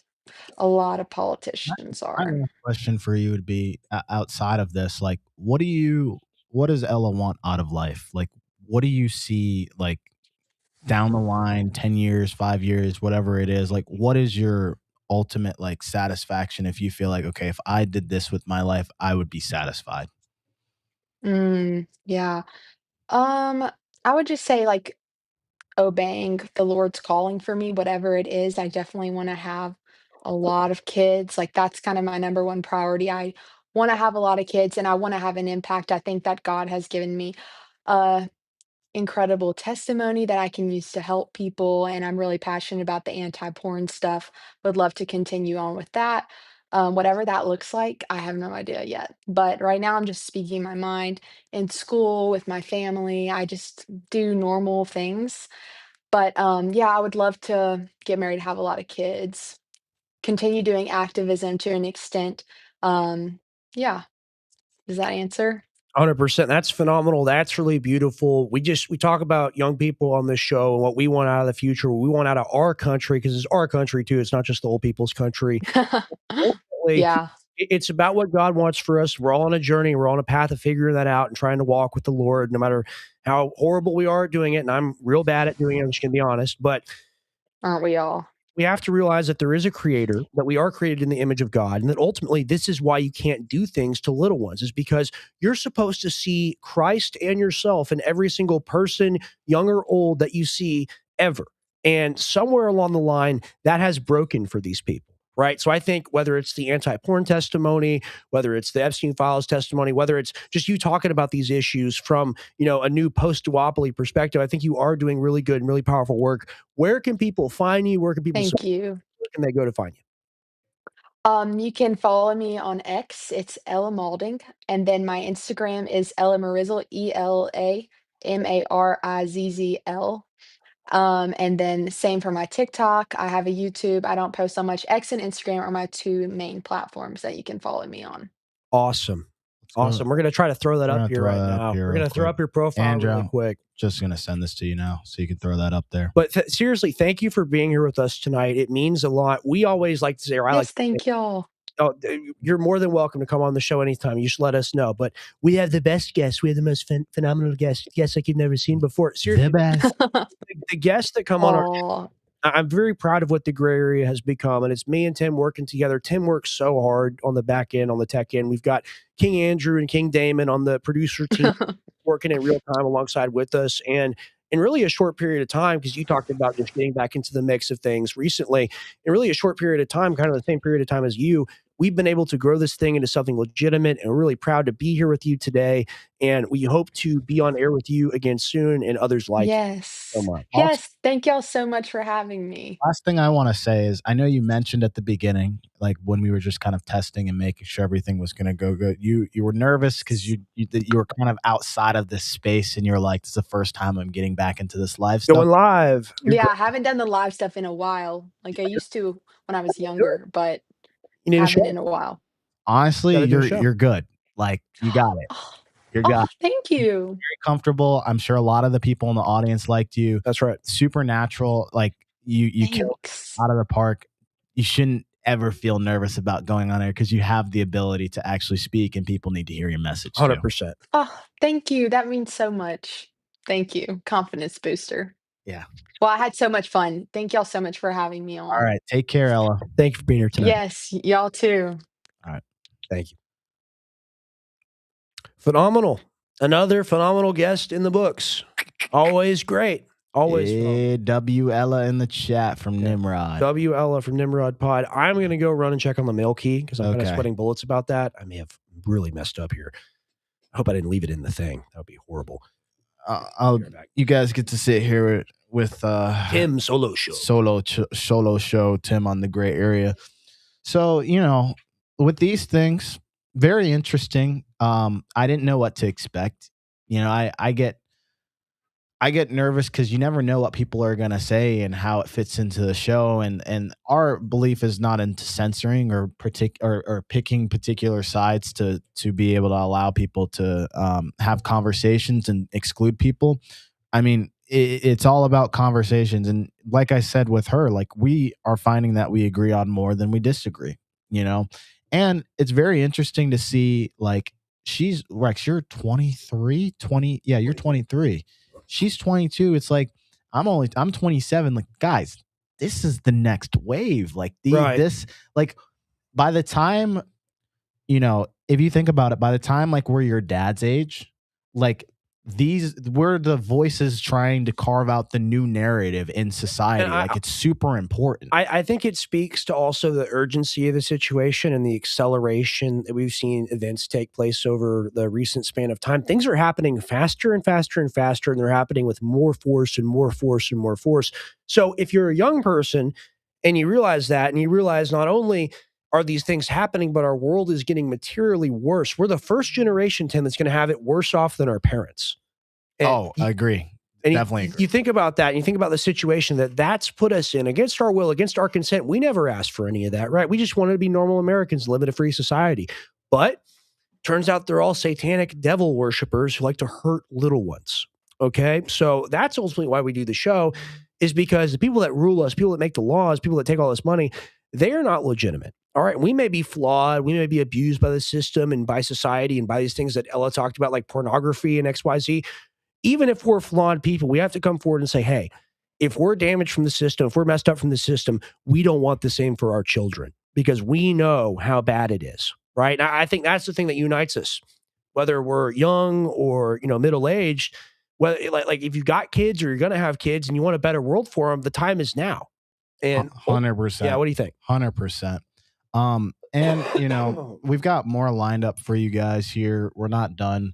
Like I said, tonight's deep dive is a little bit different. I will get back to traditional deep dives. We're working on something here for Friday. But for Friday, like, I'm really just trying to make sure that, like, we feel comfortable with what we want to talk about on Friday, because it's very important. So you guys are going to get a sneak peek. I've talked about some of this stuff on Thursday, but when you look at the Epstein files, and a lot of people talk about them, we talk about the people, we talk about the names on the list, people that are being shown, but not a lot of people think about the higher level arguments when you think about, okay, well, what is this person connected with? We just say, well, Joe Schmo is part of, this CEO of this company, and he has this share in this company. And it's like, well, what does that really mean?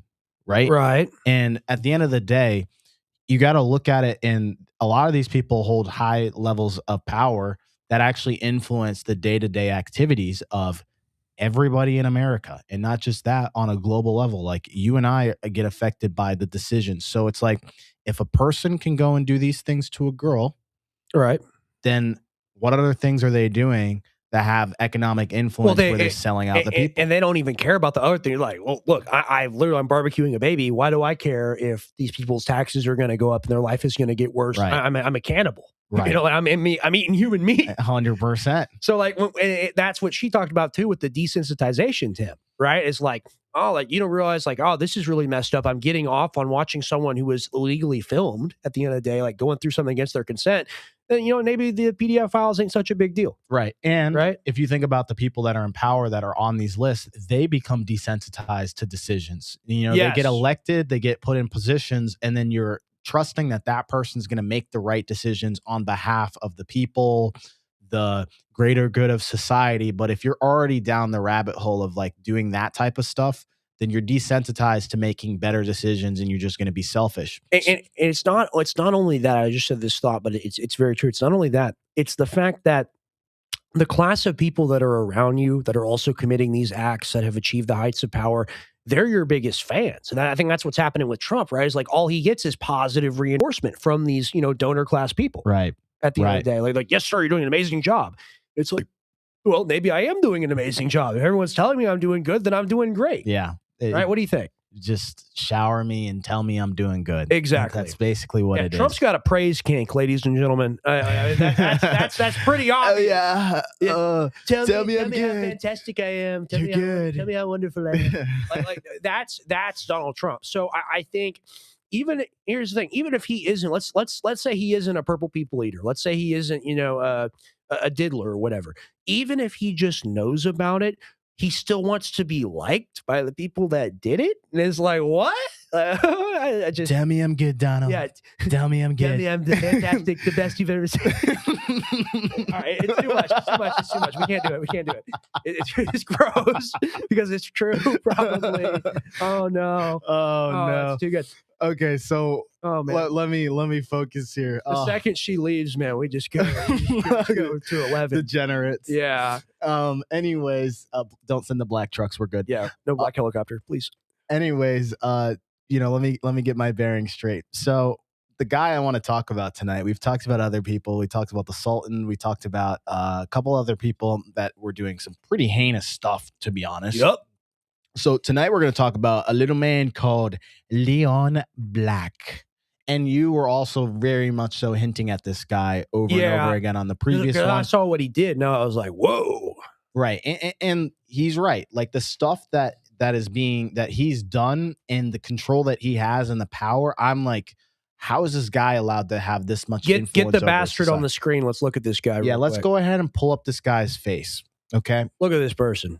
Would you let this person babysit your children?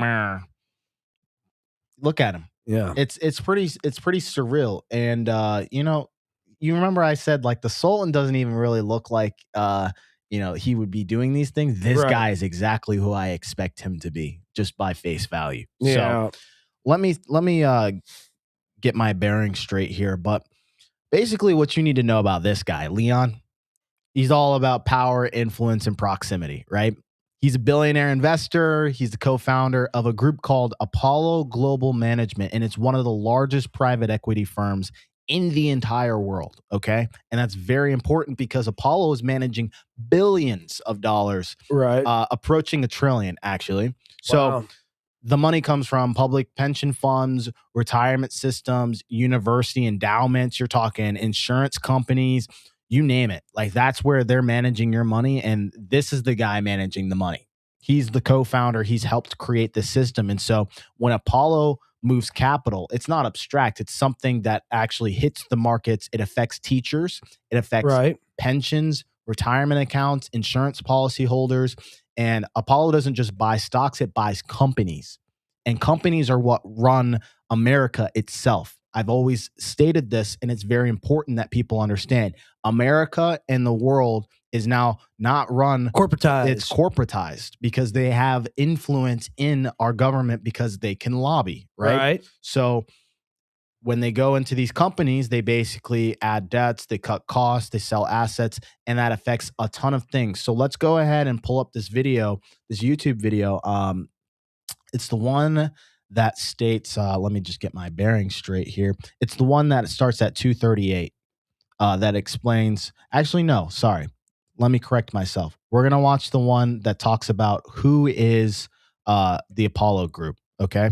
And then we'll go into Leon Black specifically. But let's go and start with that video and start from the beginning. Andrew. Do the exegesis. Redbox, sat in a jacuzzi. Yeah, let's go ahead and go full screen with this guy.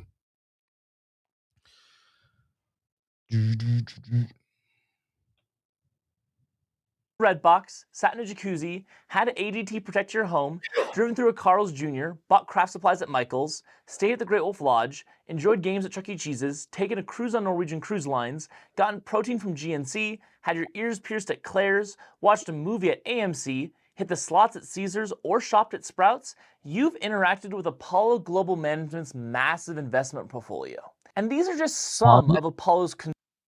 Okay.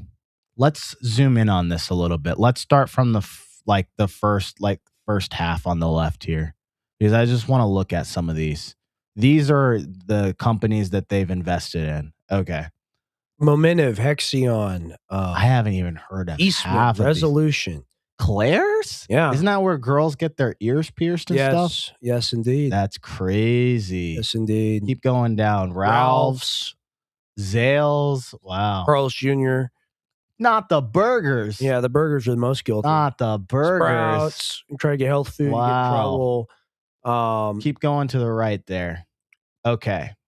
We've got media. Ooh, that's a big one. AMC.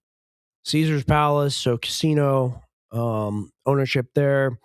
Cruise liners. You got rental car companies. You've got food supply companies. That's insane, dude. You got hotels. Hilton you got hospitality. Hotels. Crazy. You got Georgia Pacific. You got energy. Scroll over a little more.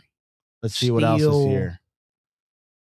Okay, so like pretty much everything. And keep in mind, guys, you've never heard of a lot of these names.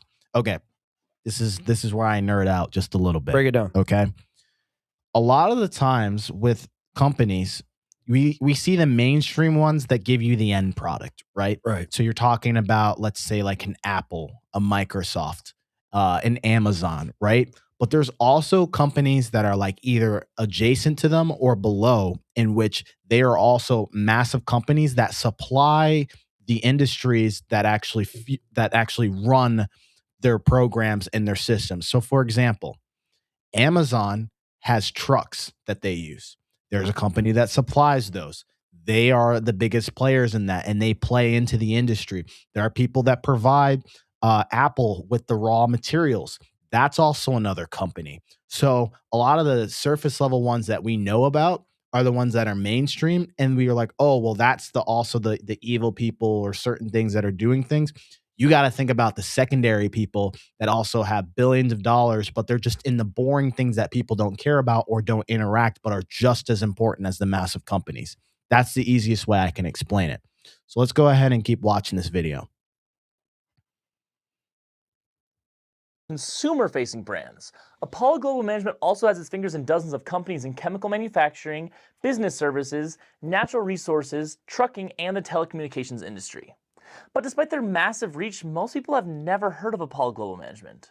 I didn't hear about them until I was in college doing a business strategy case about Redbox in like my junior year. So, considering it's such a massive company with $598 billion under management, it's kind of strange that there isn't much out there about them. So today we're going to change that by answering three main questions. First, and this one is by far the easiest, where did Apollo come from? Second, how successful are they really?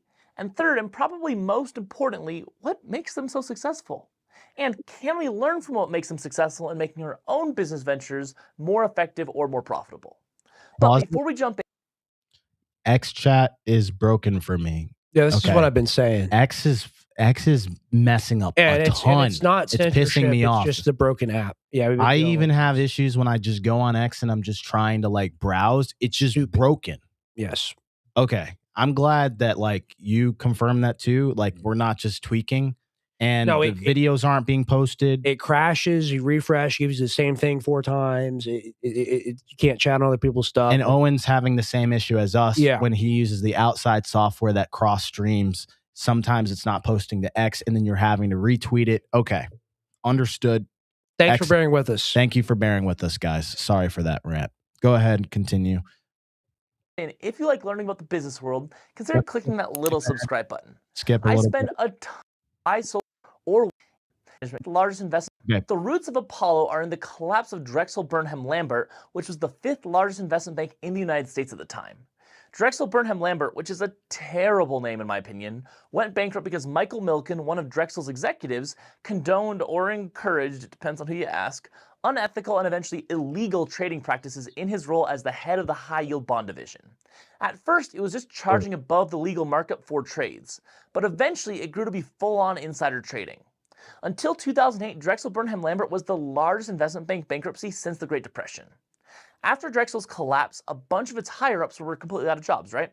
So Leon Black, the former head of Drexel's mergers and acquisitions department, teamed up with Josh Harris and Mark Rowan, who were other high-ranking employees at Drexel, to form Apollo Advisors, which would eventually change its name to Apollo Global Management.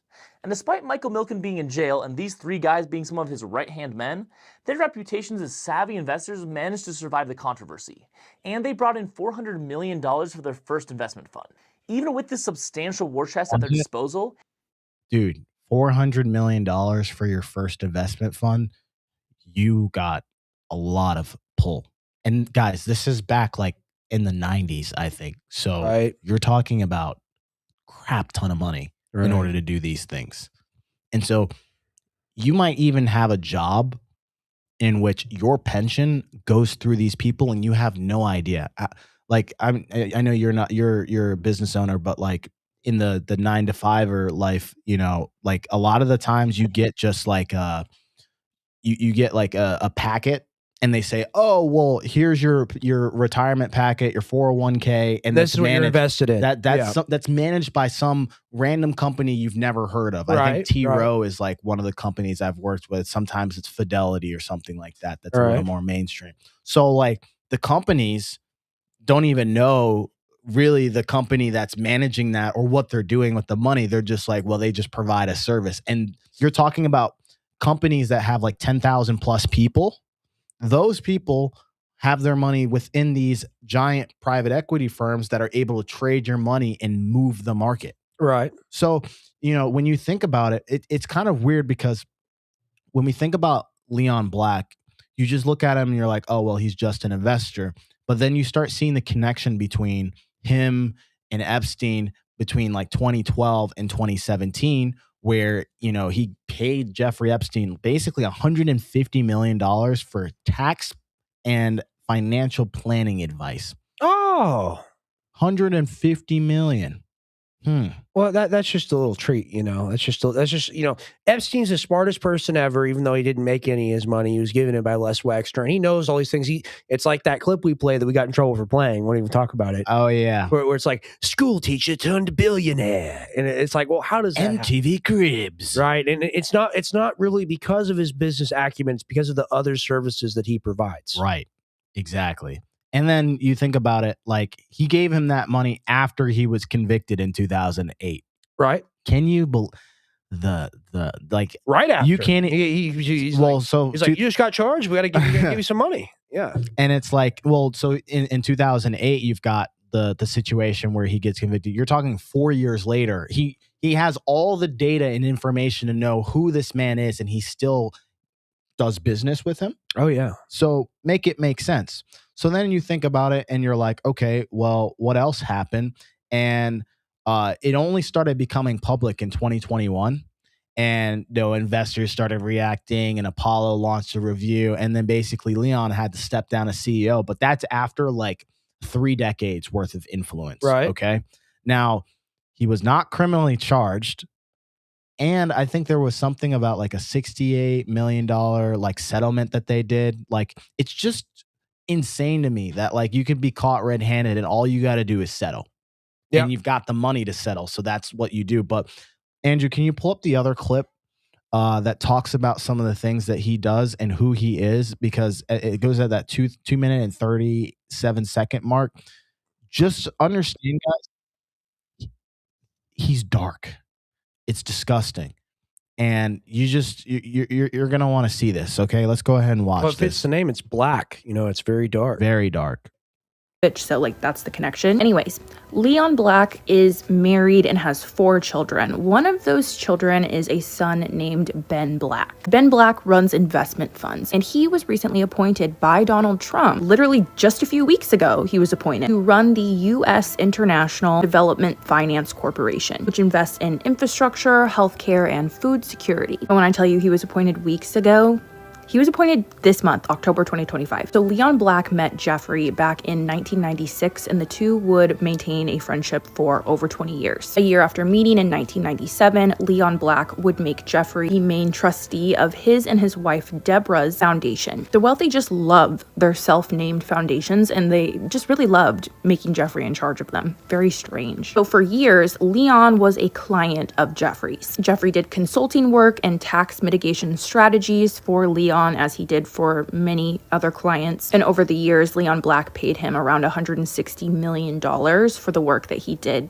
on his tax mitigation strategies. Like we've talked about before, Jeffrey was basically hiding money from the government for his clients using tax shelters, trust funds, and offshore accounts. Due to Jeffrey's crafty tax mitigation strategies, he helped Leon Black avoid paying about $1.3 billion in taxes. It's almost like Jeffrey spending decades helping the top 1% hide money from the government to avoid paying taxes that they owe would have a really negative impact on the economy. It's almost like the hundreds of billions of dollars that Jeffrey helped hide so that his clients didn't have to pay taxes on their income would have really stimulated the economy if paid out properly by the 1%. It's also super interesting how the economy completely collapsed when a lot of people had to cut ties with Jeffrey, at least publicly, when he went to prison in 2008. Anyways, since 2021, Leon Black has been sued for SA or R word a total of 3 times. For the sake of time, I'm just going to talk about the lawsuit that was filed against Leon Black on July 25th of 2023, where Leon Black was accused of R-wording a 16-year-old girl who has mosaic Down syndrome and autism back in 2002 in Jeffrey's Manhattan mansion. In her lawsuit, Jane Doe recalls meeting a woman named Elizabeth who was in her 40s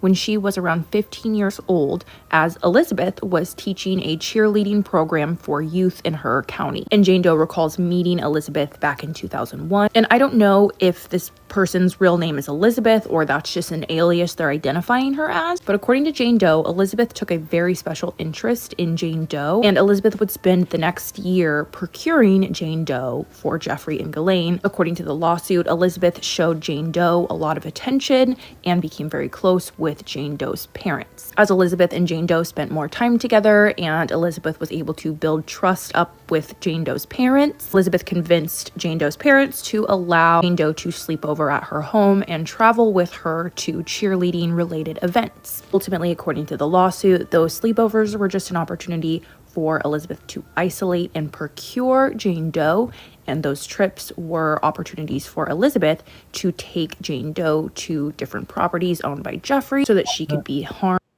So yeah, I mean, like, you know, it's bad enough that it's a girl, but then the fact that she's got autism and Down syndrome is absolutely insane to me. Well, they prey on the weak, you know, and he saw her probably not only as an easy target, but as someone that he would probably get off with more. You know, just like he's abusing someone that literally can't even comprehend what's going on. Right. Like, but like what has to, like, this is actually the worst that I've like, when I comprehend, like, this is the worst of the worst. Right. Like, I'm like, what has to go through your brain to actually even, let alone do it, but do it with somebody who's in that condition? I mean, and you say that this is like kindergarten still. Like Epstein would do things to babies, and they found out that if they played the mother's voice while doing things to the baby, that the baby would do things more. That's insane. You see, so like To even, I know it's just it's so horrible. It's so black. Pun not intended with this guy Leon Black, of course. It's so disturbing that they know that, and they know you're not going to talk about it because you don't even want to think about it. And that's what we have to break as culture, as a society, as young people, as we're going to talk about it, okay? Because it happened. Oh, we're going to talk about it because it happened, right? Andrew, pull up the email as well. Yeah, we're gonna look at the email. It's an X post that shows the email exchange between him and Epstein, and this is where the dark stuff is too. Outside of that, it's just like it's unbelievable. That's the right word for it. It's unbelievable. You could not believe that someone would go and do something like this. And that's probably why, a lot of it just goes unnoticed for years, is because people can't fathom that it would happen in the first place. No, it's like believing a horror movie monster is real. Right. Now, let me go ahead and pull it up. Yeah, let me go ahead and pull it up real quick. You want me to read it? Yeah. Okay. Okay. I don't have to read this one from the bottom, do I? No, you could start from the top. Okay. From redacted to redacted.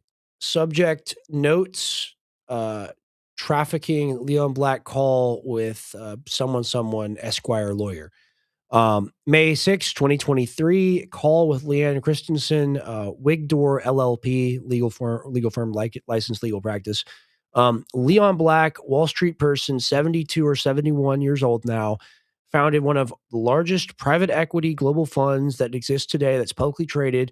One of Epstein's friends, very powerful. 7 to 8 years, Black was sexually violent with her. Black bites parts of her. Violence was arousing for him, very painful for her. JC represented victim for civil defamation case, not sex abuse case. Went to USAO in Manhattan, May or June of 2021. JC doesn't represent her anymore. Got a call from victim woman who said she heard about lawsuit against Black. Victim said Black raped her around 20 years ago in Epstein's townhouse. Victim described it, felt pain like the insertion of something sharp in her on massage table. Epstein loved that massage table. That's the same massage table Lutnick talks about. Mm-hmm. With head on the floor and legs. It's so bad. It gets worse and worse. Spoke with redacted at Manhattan DA's office, redacted at DA's office. And this is what we need to know. It's like, who are these names? Who are the redacted names? That's all we need to know. And then the rest will follow as due course. Substance abuse problems in 1990s, preyed on by Epstein, gave massages to Epstein and Black for money, lives in redacted now. Abuse happened in New York. Minor victim. Okay, here we go. Minor victim at Epstein's townhouse and was told to give Leon Black a massage. Violently raped by Black. 16 years old when raped by Black. Redacted. We need to see it. Yeah, we got it. We're adults. We can handle it. We can handle it. We need to see what's going on here. Biological mother is redacted and biological father is redacted. That's fine. Both alive. Redacted has lived with them since 2012 when attending Redacted, where Redacted was counselor in charge of students with Redacted.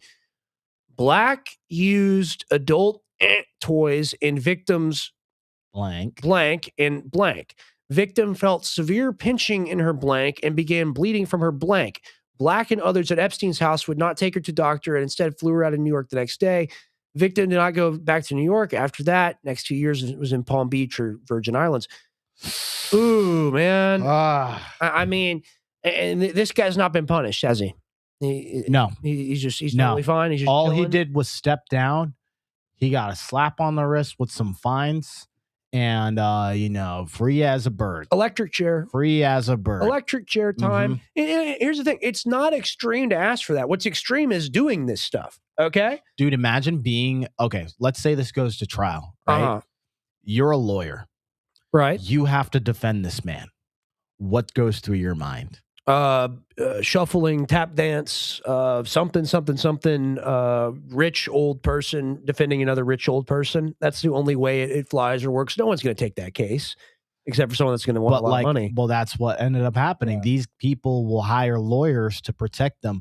But just having the consciousness of the lawyers, and some of the lawyers are actually bad. They just get the bad one that's already doing Better the Call stuff. Saul. Yeah. The ones that are already doing the stuff. Saul wouldn't even do this. Yeah. That's but it's your consciousness to even defend a man when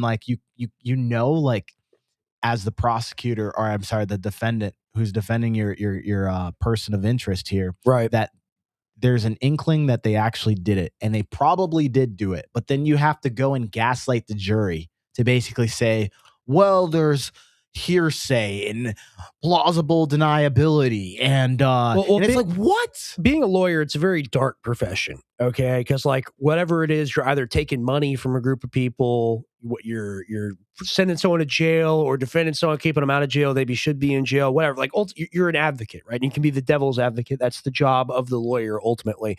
But at some point, like, it's indefensible what these people do. 100%. Indefensible. Cannot be defended. And like, what do you do when like, Your Honor, my client is innocent, and then it's someone in the Epstein file? Well, like, what the fuck are you supposed to do? He's just a regular man, and you as the jury should believe that this man... against this man. Yeah, exactly. It's so crazy. So, like, here's the thing, guys.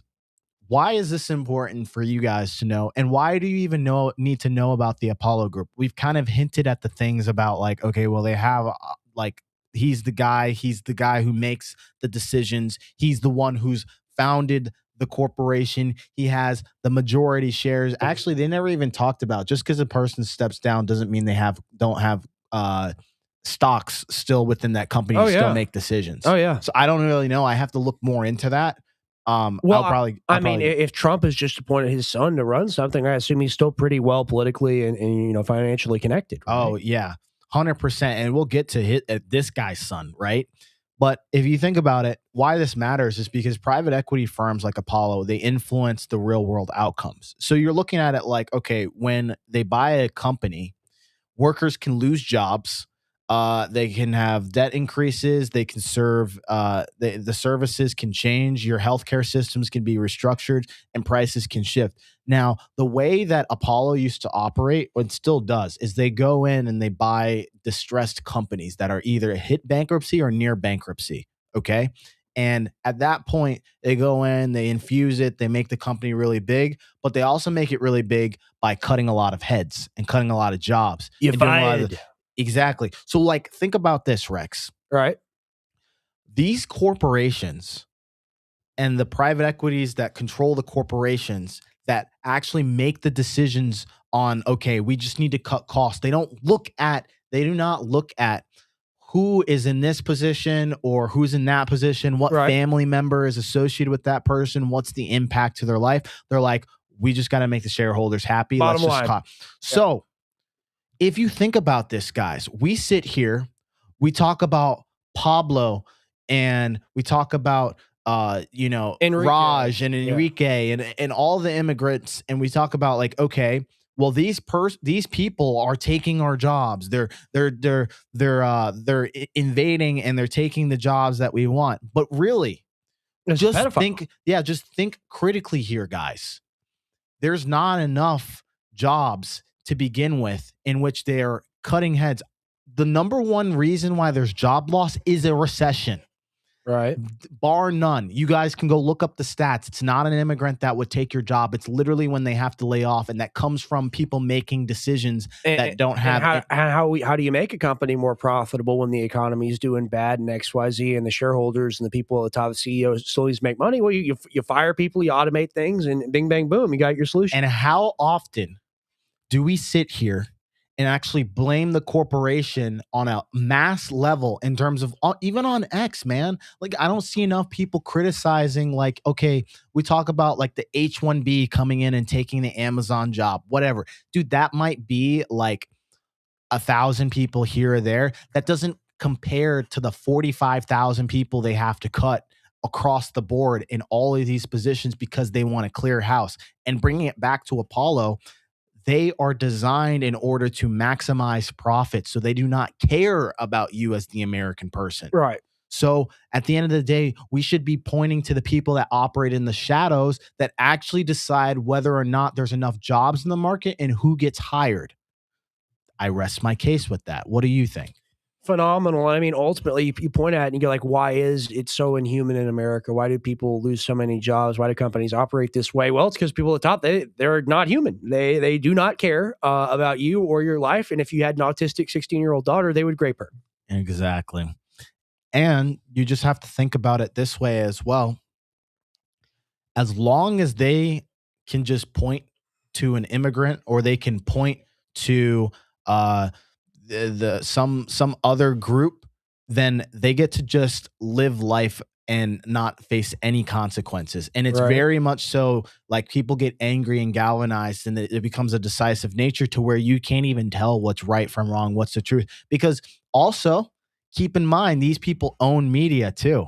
Yes. So do you think they're going to put a hit piece on themselves to explain how, you know, the bad practices they did and how much money they spent, and they really shouldn't have done this thing with their money, and they just were irresponsible? And when you have these big conglomerates, right, where there's all these different companies, it's like the media company acts and serves as a PR firm for all the other companies that are doing the bad things, right? And the other companies that are doing the bad things, they act as the logistics or supplier money arm for other groups to do things, and it's all a cycle. And ultimately, people like us, even if you're decently well off or whatever, you cannot comprehend that, like, the amounts of money are like not real.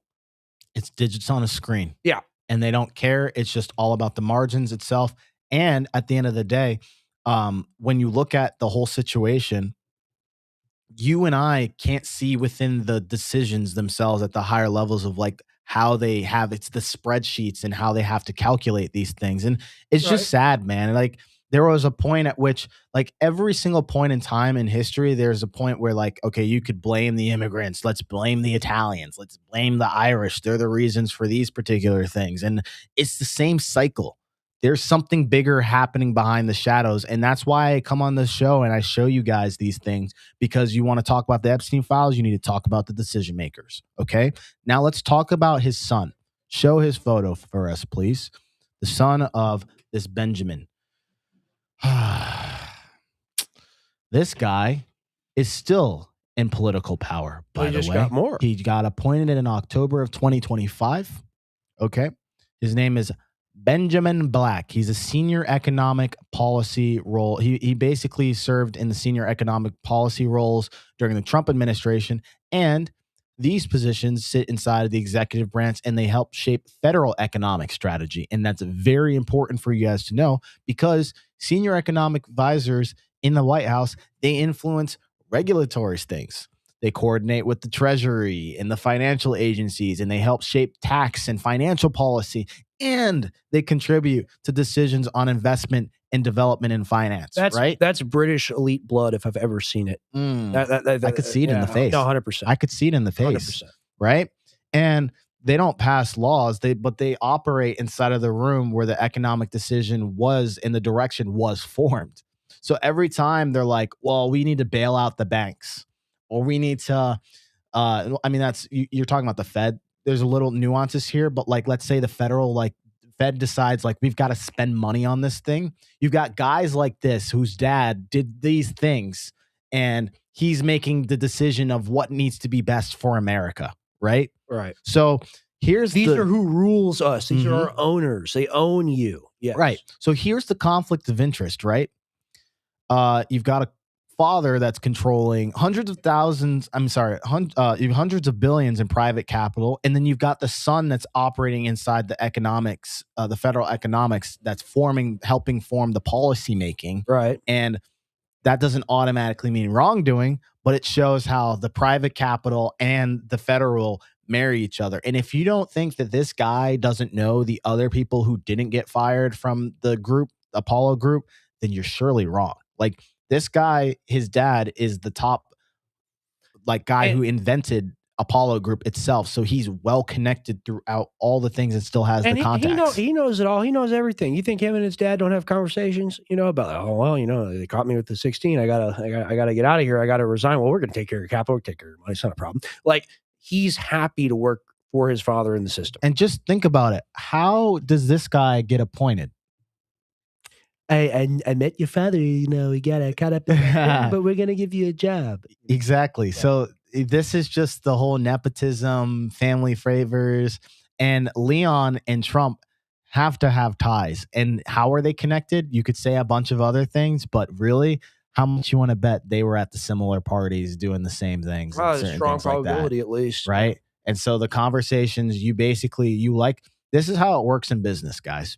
You do business with people that have common goals and that you like to do business with. And that know people that you don't know. It doesn't always come down to merit. It doesn't always come down to like who's the most qualified for this particular thing and who knows what. It literally comes down, hey, I like you. You stood up for me that one time. So I'm going to put you in a very powerful position that you may or may not deserve. I'm going to do you a favor. You didn't rat us out when we barbecued that baby. How about your Secretary of Commerce? How you like that? Yeah. And just actually think about that. If somebody is put in a position where they're not qualified for that, what are the implications on the decisions that they make? It has a trickle-down effect, guys, because often in these giant conglomerates of companies and the government itself, minor decisions have giant butterfly effect that create massive impacts here. So these people can make a knee-jerk reaction. They don't know what happened and what it leads to. They don't think about, okay, this is where the trail ends, right? They just say, well, this is what I think, and they're not even qualified for that. Right. So do you see how this is all coming together? Do you see the bigger argument? Do you see the fact that not enough shows and people are talking about these things that are the layer deeper? This is why the deep dive is important, guys. This is why it's important for you guys to tune in every single Sunday, because we want to highlight these things. Right. And here's the thing.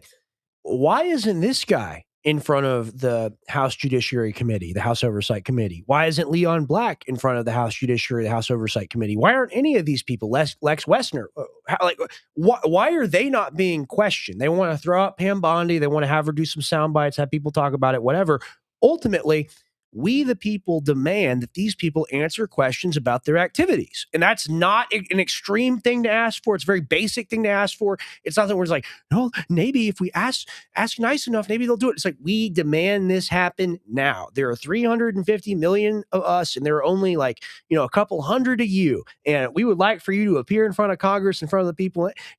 Talk about your dad a little bit. Talk about, Epstein. Talk about the files. Talk about, hey, how'd you get your job? You and Trump, did you talk about your dad when you were in the office? Y'all hang out. Trump's a big family guy. He likes his family, likes to make family connections. What does he know about your family, Mr. Black? Right. Now, Mr. Awake does say something. Leon Black isn't making decisions. He's being told what decisions to make. I think it's more nuanced. I think it's a mix, right? When I talk about Apollo Group, it's not one person making a decision in a vacuum. It's normally a board.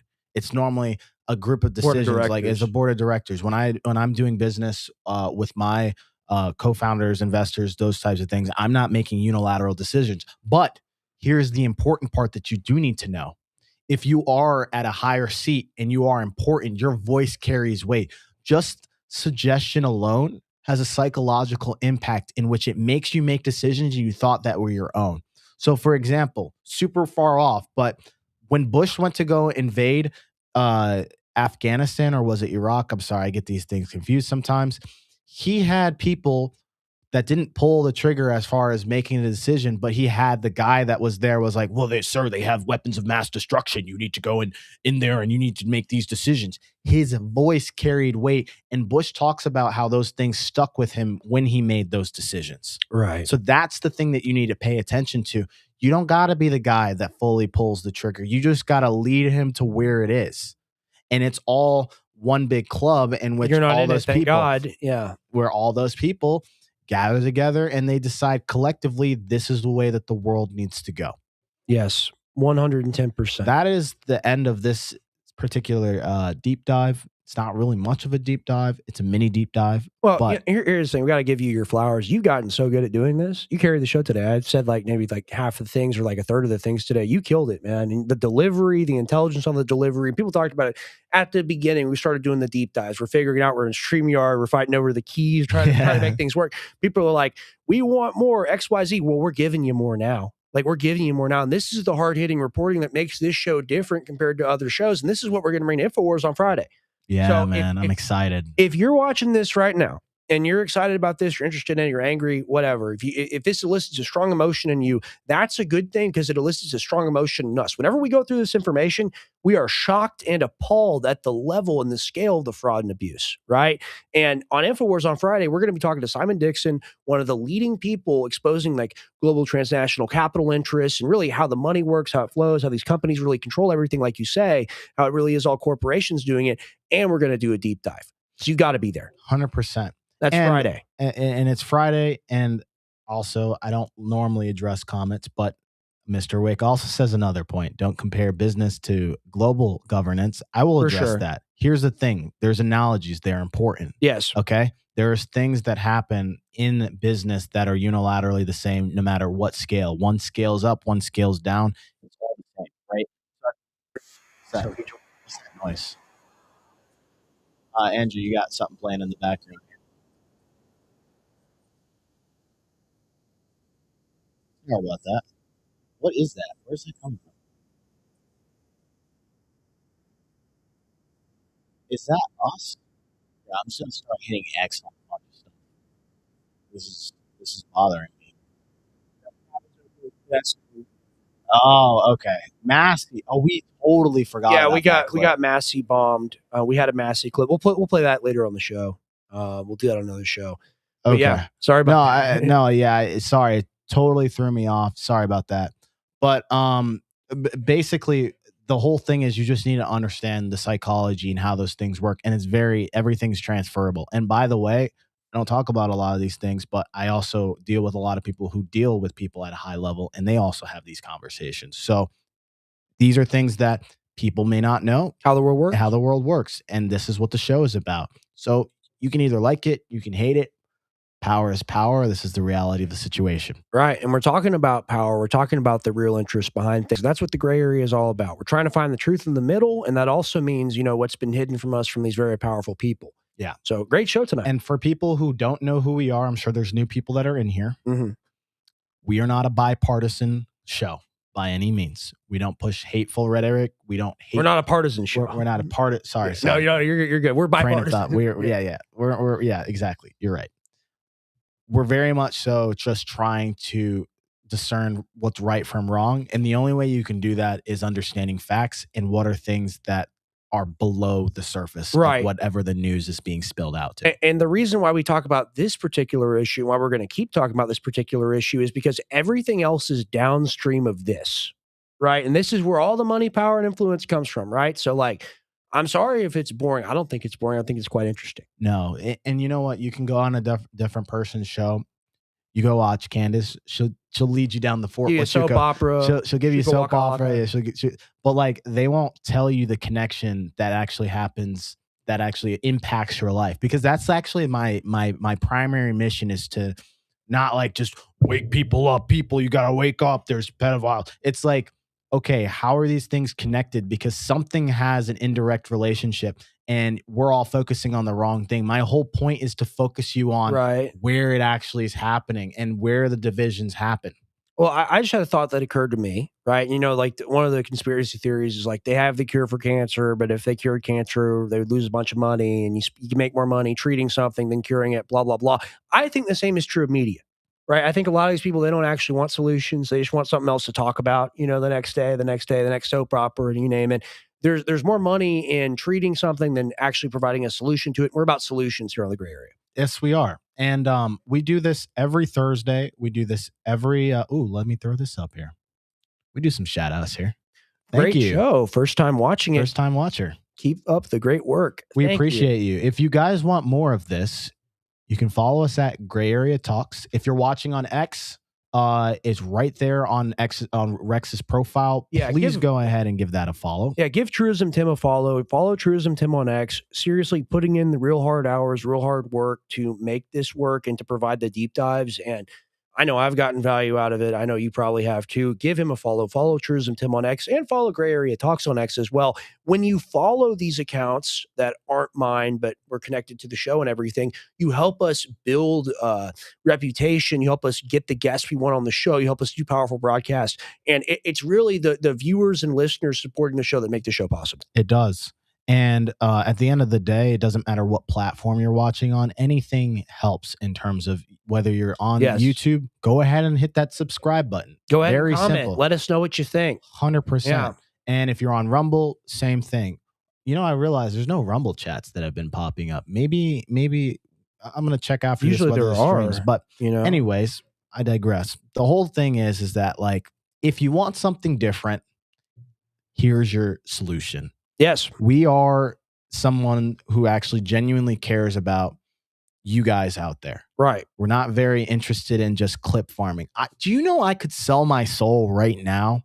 Right. I could be the Candace Owens, but I could blend it a little bit with like a hint of racism, say a bunch of negative things about black people, and I'll be There's trending. the money time. I'll be trending like next week. Yep. I just got to say the hard R. I just got to go out there and just say, you know, black people suck, all those types of things. But I'm like, that's just slop. That doesn't contribute. So I'll rather do the slow burn of keeping my morals, keeping my values, keeping my conscience together to where like where I stick to my guns and know like, okay, this is what I actually truly believe in instead of selling my soul. We would much rather have 100,000 great, phenomenal people that are here to learn and are here to build a community together versus like having a couple million people that vaguely know of us that we're trying to grift off of. That's not what the show is about. The show is about us all becoming better people together and learning more together. And I know coming up on episode 50, that'll be Thursday. You won't want to miss that, episode 50.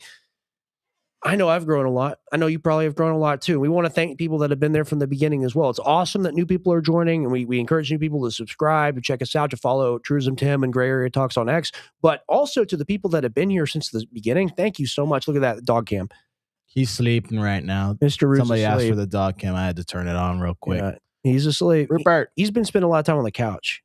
Hello. We love you, Rupert. Normally he's not in the studio, but tonight I guess he's just kind of chilling out with us. I love you. Super cute, super awesome. Yeah, we don't shock the dog here either. Yeah, no Hassan Biker type stuff. Yeah, we're very nice to Rupert. So just to finalize this whole thing, we are live every single Thursday, every single Sunday. Sunday is a special segment. You are going to get my deep dive of some sort, and you're going to get a guest of some sort that has great information that you didn't know. Sometimes it's in the middle of the week, but you're going to guarantee on Sunday there's going to be somebody who's going to give you a different perspective. Okay. Right. Those are the days. If you don't watch them on Thursday, definitely tune in on Sunday. Catch us on Friday. Don't miss it. It's at 4:00 p.m. I expect to see every one of you guys on InfoWars watching that live. And it's very easy. You just go to the InfoWars account, you go to my dad's account, it'll be live streaming, it'll be there. InfoWars Rumble streams as well. It'll be very accessible for you. And if you haven't seen it already, if you're enjoying tonight's broadcast and you really want to get next level download, go watch our Simon Dixon interview. And that's on YouTube and on Rumble. That's posted. You'll be able to find it. His name's in the title. Wow. When that guy comes on InfoWars, we're going to elevate it to the next level. 100%, dude. Well, that's all I got. We appreciate every single one of you guys tonight. Yes. All right. Take us off, Andrew. Thank you so much.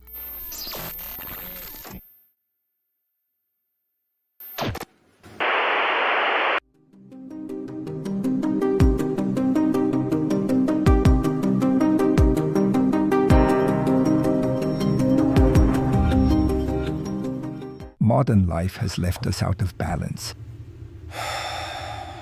Long ago it was once said, certain remedies could grant a man the vitality of a horse. For over 6,000 years, these natural remedies have been harvested and tested by generations. Why create complex formulas when nature's roots are still in our hands? Try Primal Core, ancient remedies for modern life.